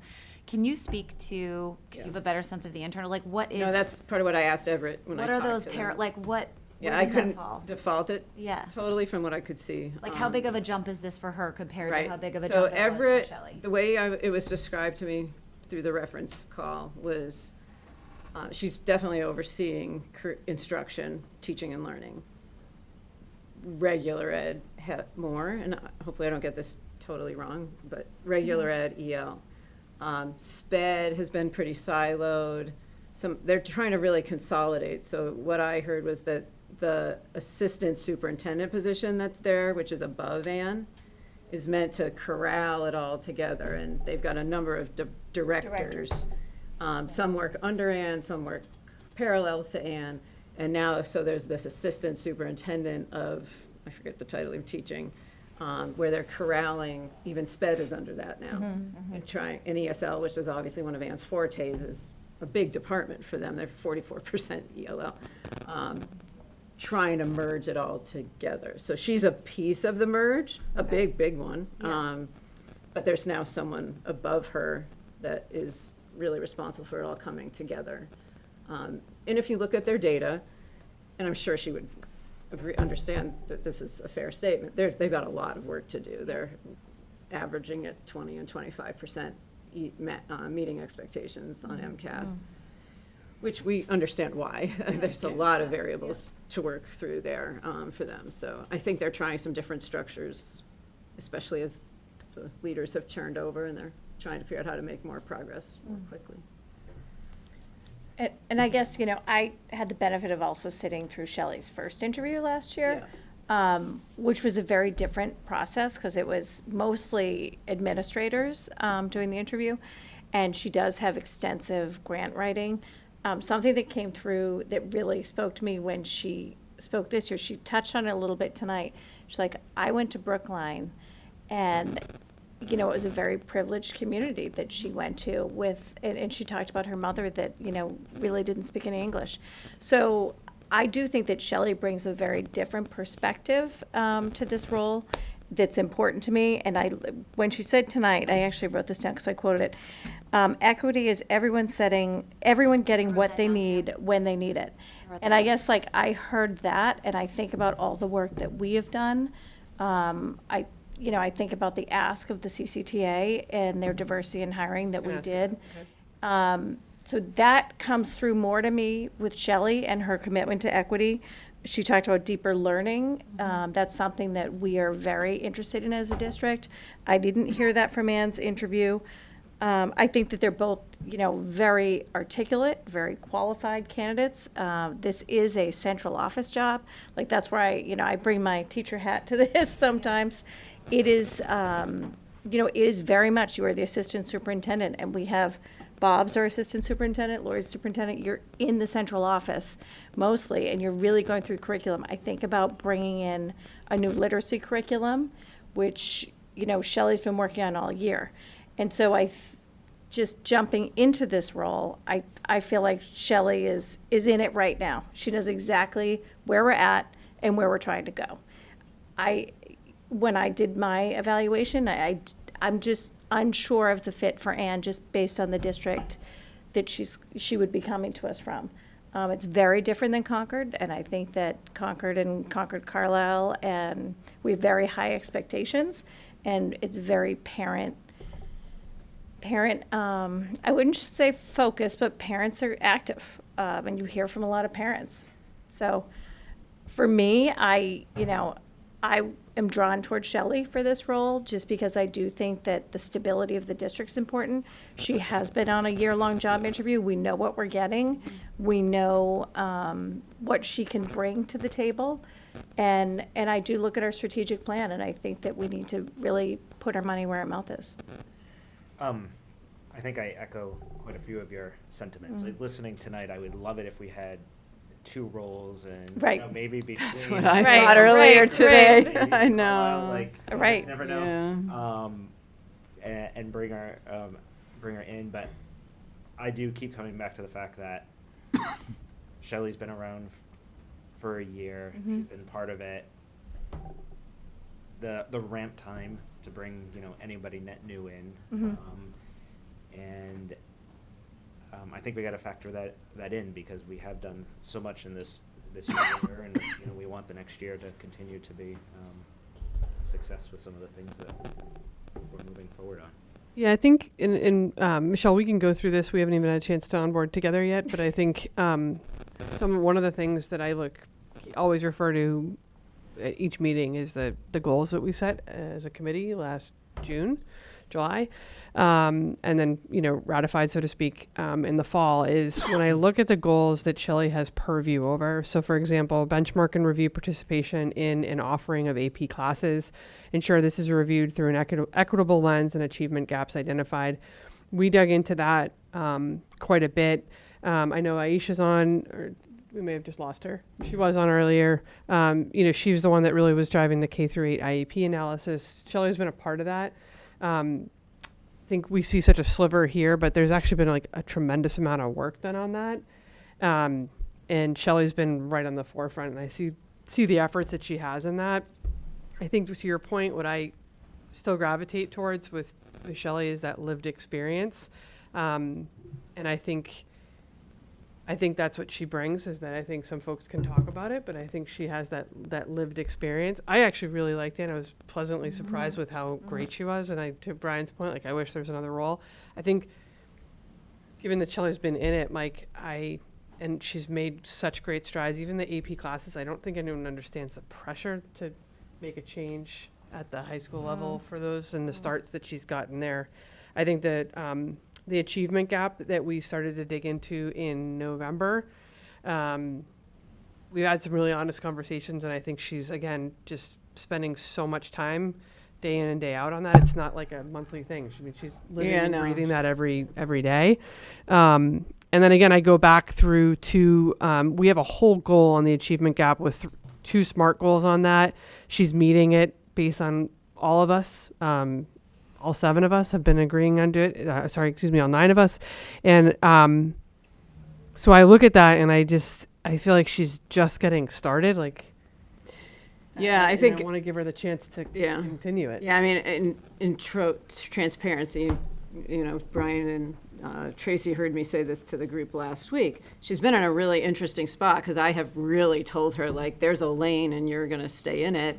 And we're not looking for a huge change, but take it all in, percolate on it, talk with me, and I think some of it's come to you, because she is so data-driven, it's how she thinks. I think, things, the ELA program, we didn't believe we were doing this year. And when that changed, because the momentum and need for it was more urgent, she just pivoted. I think because of the containment I've had to tell her, this is interim, she hasn't been able to go out and build the relationships she knows she needs to, because it was a year's mindset, not a permanent mindset. And I absolutely appreciate that has to be the priority, because the partnership with teachers is essential and crucial, and that's what makes us successful. So, I mean, I'm not saying she hasn't been with teachers and all of that, but like, it just with a different vision and goal in mind. It's very different to be the short-term person than to be the long-term person. But, I mean, I think the benefits we've seen among the administrative team, she's a collaborator and a uniter of a team that's had some inner struggles over the years, and those have pretty much evaporated in her ability to work with each group and individual. I mean, I was mediating more than you all probably knew, and I'm not anymore. Right. She's a consensus builder at our level. So, yeah, two really strong people. I appreciate that there is part of me drawn to the people that I know and have had a good year with, and can see where she can go with things, which seems really important with the really significant goals we have, both for our high achieving students and our kids that are not there yet, and we need to be focused on closing those gaps. Well, that's the thing. I mean, like for me, like when I wrote down actually 3 different times Anne's focus on sense of belonging, and it came so natural to her. And I have a lot of friends that went through the Everett school system. I mean, I know it's nuances, and I appreciate that. I think to your point, like Shelley's been here, but before that she was at Waltham, and I know even just when we've been looking at technical schools and alternative paths to success, like she's been the person that we've turned to. Yeah, I mean, Shelley taught in downtown LA. No, I know, and that's I don't want that to get lost. You know, she's bringing some here broad because I think she's brought some experience that came up in the interview that she did a year ago. Yeah. And I think the other piece is like Brian said, I actually was really impressed with Anne, and I just think, because this is just my recommendation now, I think if there's somebody who is interim that has, I think, exceeded our expectations when we've talked about it outside of this interview process and other meetings, and she's been doing a great job, and she's removed some barriers in the lane that she's been in, I want to give her a chance. I want to have her kind of flourish and bring the experience at full speed that she's earned from Waltham and, like you said, Los Angeles and other areas. And then also bring the equity piece that we've talked about and the diversity piece that you talked about that's in the CCTA contract and that we want to honor. And I think she, like you said about fit, I think that's really important. Although I will say I thought Anne would be a great fit too. Yeah. So I don't know. What do you, Andrew, you didn't have to say Feedback from the teachers? I haven't surveyed a wide scale of teachers. She's had, I'm trying to decide what to answer, the interview or the experience of the year. So she's leading a number of different groups. Some of them are in a reset mode, and collectively we're trying to feel like she did what I told her, and in one or two places it didn't really work, and I'm now the one in the room being like, she did what I told her. In other places she's built collaborative teams that she's leading. I mean, the ELA one comes to mind most because they're doing the biggest, heaviest lift in a shortest amount of time, and her structure to that has allowed us to keep things moving and make progress there. She sits on the leadership team at the high school, so she's becoming, again, that's the leadership team, like it's the teachers at large, just haven't had a lot of exposure to her yet. And I think that's going to have to be priority one. And a lot of that's because of the lane that I said, you're here to just sort of hold the fort. We need a year of taking a deep breath. I'm not sure that totally played out, but,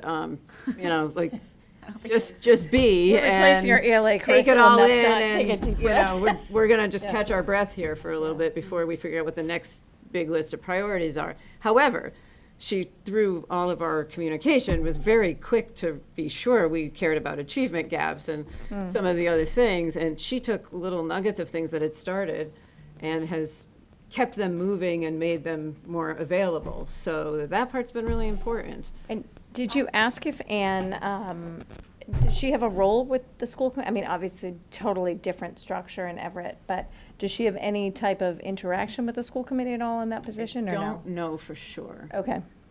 Based on the conversation, I'm inferring that the assistant superintendent does that is in the sitting direction, there, right, but I can't say for sure. Okay, okay. It's interesting you say that, and I don't know that I've heard you articulate that your directive to her was to, let's let's give this a year, let's take a break. I want you to learn, because that's not been my impression of her Right. at all. Right. I feel like she really jumped in and like just filled a void, and also like she more than did that. So She did more than do that, and she did it in a way that was kind of up in our offices because that's what I told her to do. Yeah, yeah. But she's now, taking it all in and coming up with like, okay, here's where we are. I mean, I've sat at some of these presentations and my jaw kind of dropped. Like, how did she figure all that out in that amount of time? Because there's nobody sitting in there spoon feeding her anything. Right, same way, yeah. So there's been a lot of processing and data reviewing and studying about where we are, and if she's going to stay, which I'm going to hope that that's what we're going to do. She now needs to make it part of a collective next set of steps.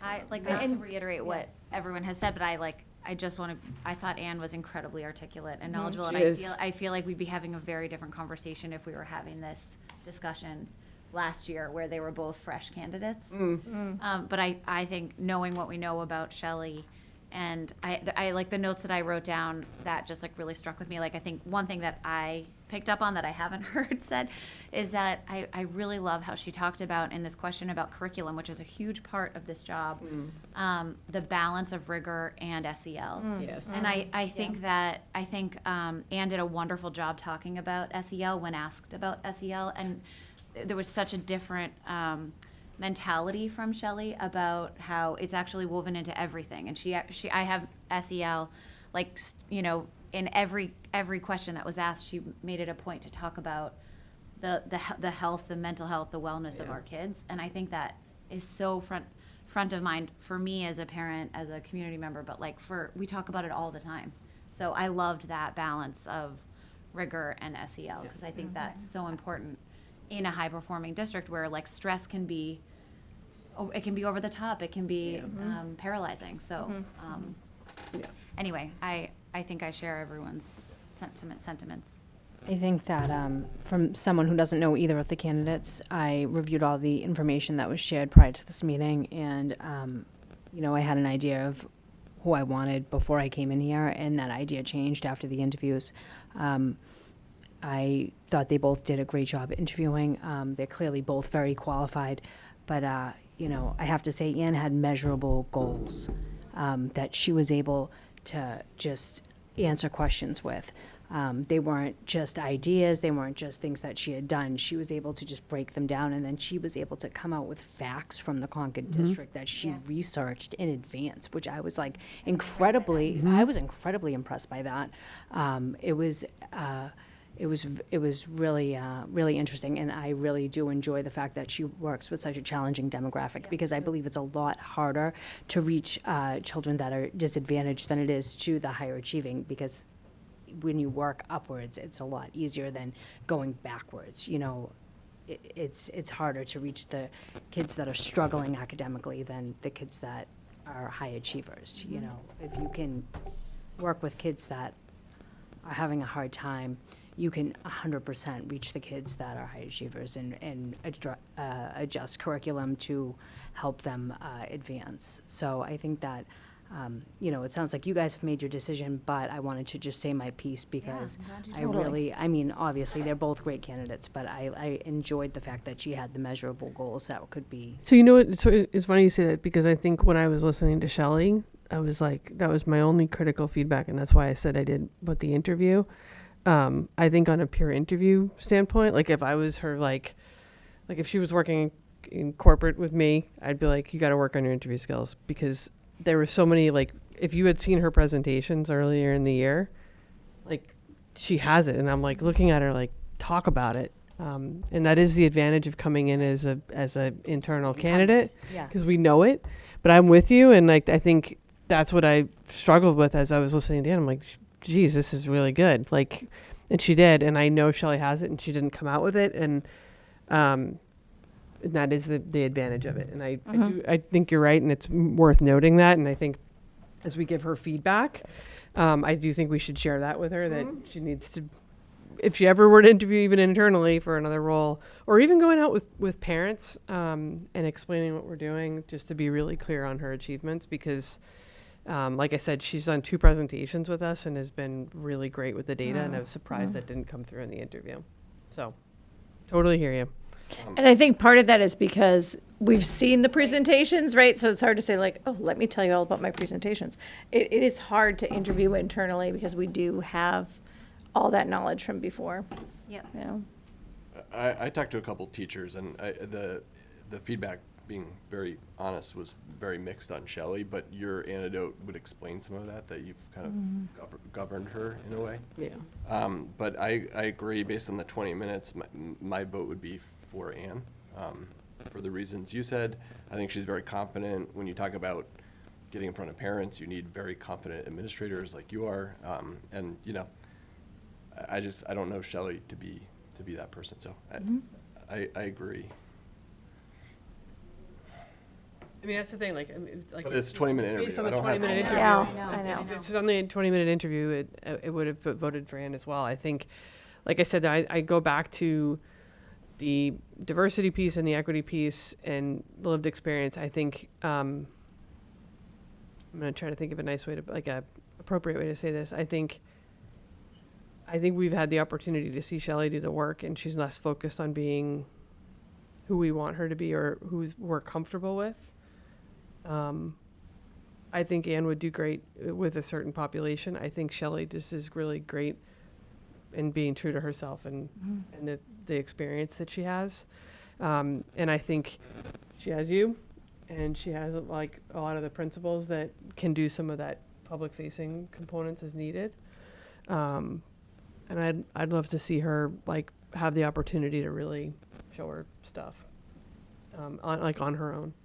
Yeah, I Without the mean, guardrails. the thing I have that nobody else has is some of the conversations that happen behind the closed door, and the things she's saying to me are the right things. And again, I don't know that we've given her full band. I know I haven't given her full blossom to go really take some things, and that's intentional. There's been some challenge up till now of that office really working with the rest of us and staying on track, and maybe I'm overcompensating now, and how that office presents itself a little bit in what I gave her for directive. Yeah, and I do think she needs the opportunity to spread her wings and to show us what she can do. I mean, she came in here and it was like, here's your PD, and this is what you're going to put forth this year. Yeah, she didn't design She any had of this no year's say PD. in that. We had You know, I already guess done it. my biggest push is on our K-5 literacy. I mean, she has been very much a part of that, and rolling that out is a huge undertaking also. And she's ready with it right now. Like, she is in that process right now. So, like, I think those are the things that are swaying me towards Shelley. Do either Shelley or Ann have ambitions to be a full superintendent, or not full, but like I don't know. head superintendent? Wouldn't know. There's a lot of people not trying to get this Well, yeah. job right now. I don't know Not many that. people want that job. I think my closing comment is that kind of like what we all alluded to at the beginning is, I'm going to be really careful of how I say this. But I'm a resident, so I feel like I can say this. This community is really difficult when it comes to achievement. So I hear you loud and clear but I mean, if you listen to what's been in the papers the past year, you would think that we are 100th in the state. I'm just going to be honest with you.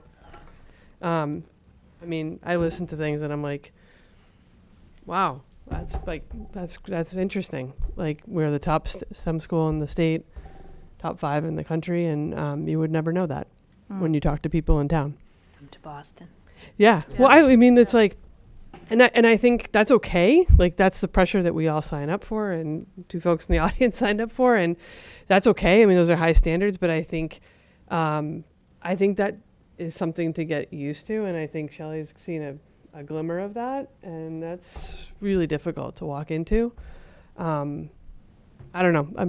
I'll leave it at that. I don't want to go into that. Yeah, I mean, she's definitely done some parent interaction, Yeah. you know, individual things with But I think the principals or literacy by piece is a herself. really good example of why we Yeah, need somebody that just is like already entrenched in it, because there's going to be 0 patience to get that right. Right. And I think, I look at like from the, because I'm like the oldest person here now. I look at like the AP push that has existed probably since you were in high school, right? Why don't we have, you wouldn't know. Like, why don't we have more AP classes? Why don't we have more AP classes? Like, you do have to strike that balance with, you've got, How many Metco students are in the AP program? I've already heard the question. Right, right. And so, but I think that, it's really intentional as to, the move towards whether we have AP classes or not. I mean, and there's a whole philosophical, Totally. Are AP classes really the end all be all? Or is it a canned program? Like I see all sides of it. So I think you're looking for someone that can balance everything. I look at the data too, and the data presentations that we've seen so far. Prior to Shelley's arrival, I don't believe I saw data presentations that were as extensive, and I'll just say that.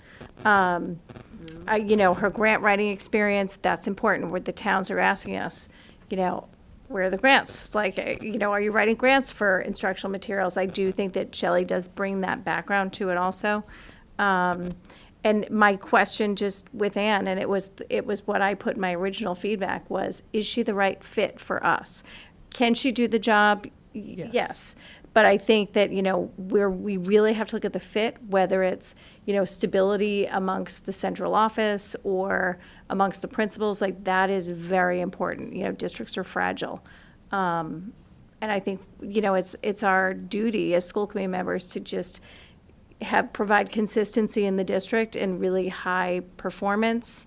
And we're questions all the time, and I do think that Shelley does bring that perspective. So for me, Shelley would be my choice. Does anyone have a strong vote for Anne? Very awkward process. Just Very awkward. And I apologize to anyone listening if you're Anne or Shelley. Incumbent. Lori has a lot of good data. Yeah. We weren't in the interviews, so we're going off 20 minutes. Yeah, it's really challenging. Yeah. Just for the record. Does anyone have? Well, when Lori was interviewed, she was interviewed by the community. When you're a finalist as being a superintendent. Yeah, but she wasn't like interim, No, she wasn't. But I it's a actually very think interim in some piece ways makes the it interim tricky. is harder. Yeah. Sometimes it's a real benefit, and other times it's harder. Yeah. Yeah. Do we want a straw poll and see where everybody's at and then take a vote? Yeah. So, Shelley. I just don't know Sorry. how how does my vote count as much as your and Brian's vote? Because you were in all the interviews, Well, That's why we're all one vote. Okay. We're just one Yeah. vote. Yeah. And it's okay, you should, that is the purpose. We don't all have to agree all the time, and we shouldn't. Correct. So you're. And you had Shelley. 2 great choices. Yeah. Well, So right. it's just hard. It's hard. And they have different feels to them. I understand that. Are you okay with doing a straw poll? Yeah, what's the difference between a straw poll and Well, I mean, I think Well, just and then to you see make if we the still want motion to after discuss that, it. see where we're at. Yeah. So my vote would be for Shelley. My vote would be for Shelley. vote for Anne? Shelley? I don't get a vote, right? No, Yeah. No, but your let's hear perspective's perspective. important. I would vote for Anne. Okay. All right. So we have obviously a majority for Shelley. So. Is Do you there want me to move it? Yeah, unless there's any other Discussion? I know we can do that during the movement, but. Okay. Okay, I move to hire Shelley Chin to be our Assistant Superintendent of Teaching and Learning. Second. Any more discussion?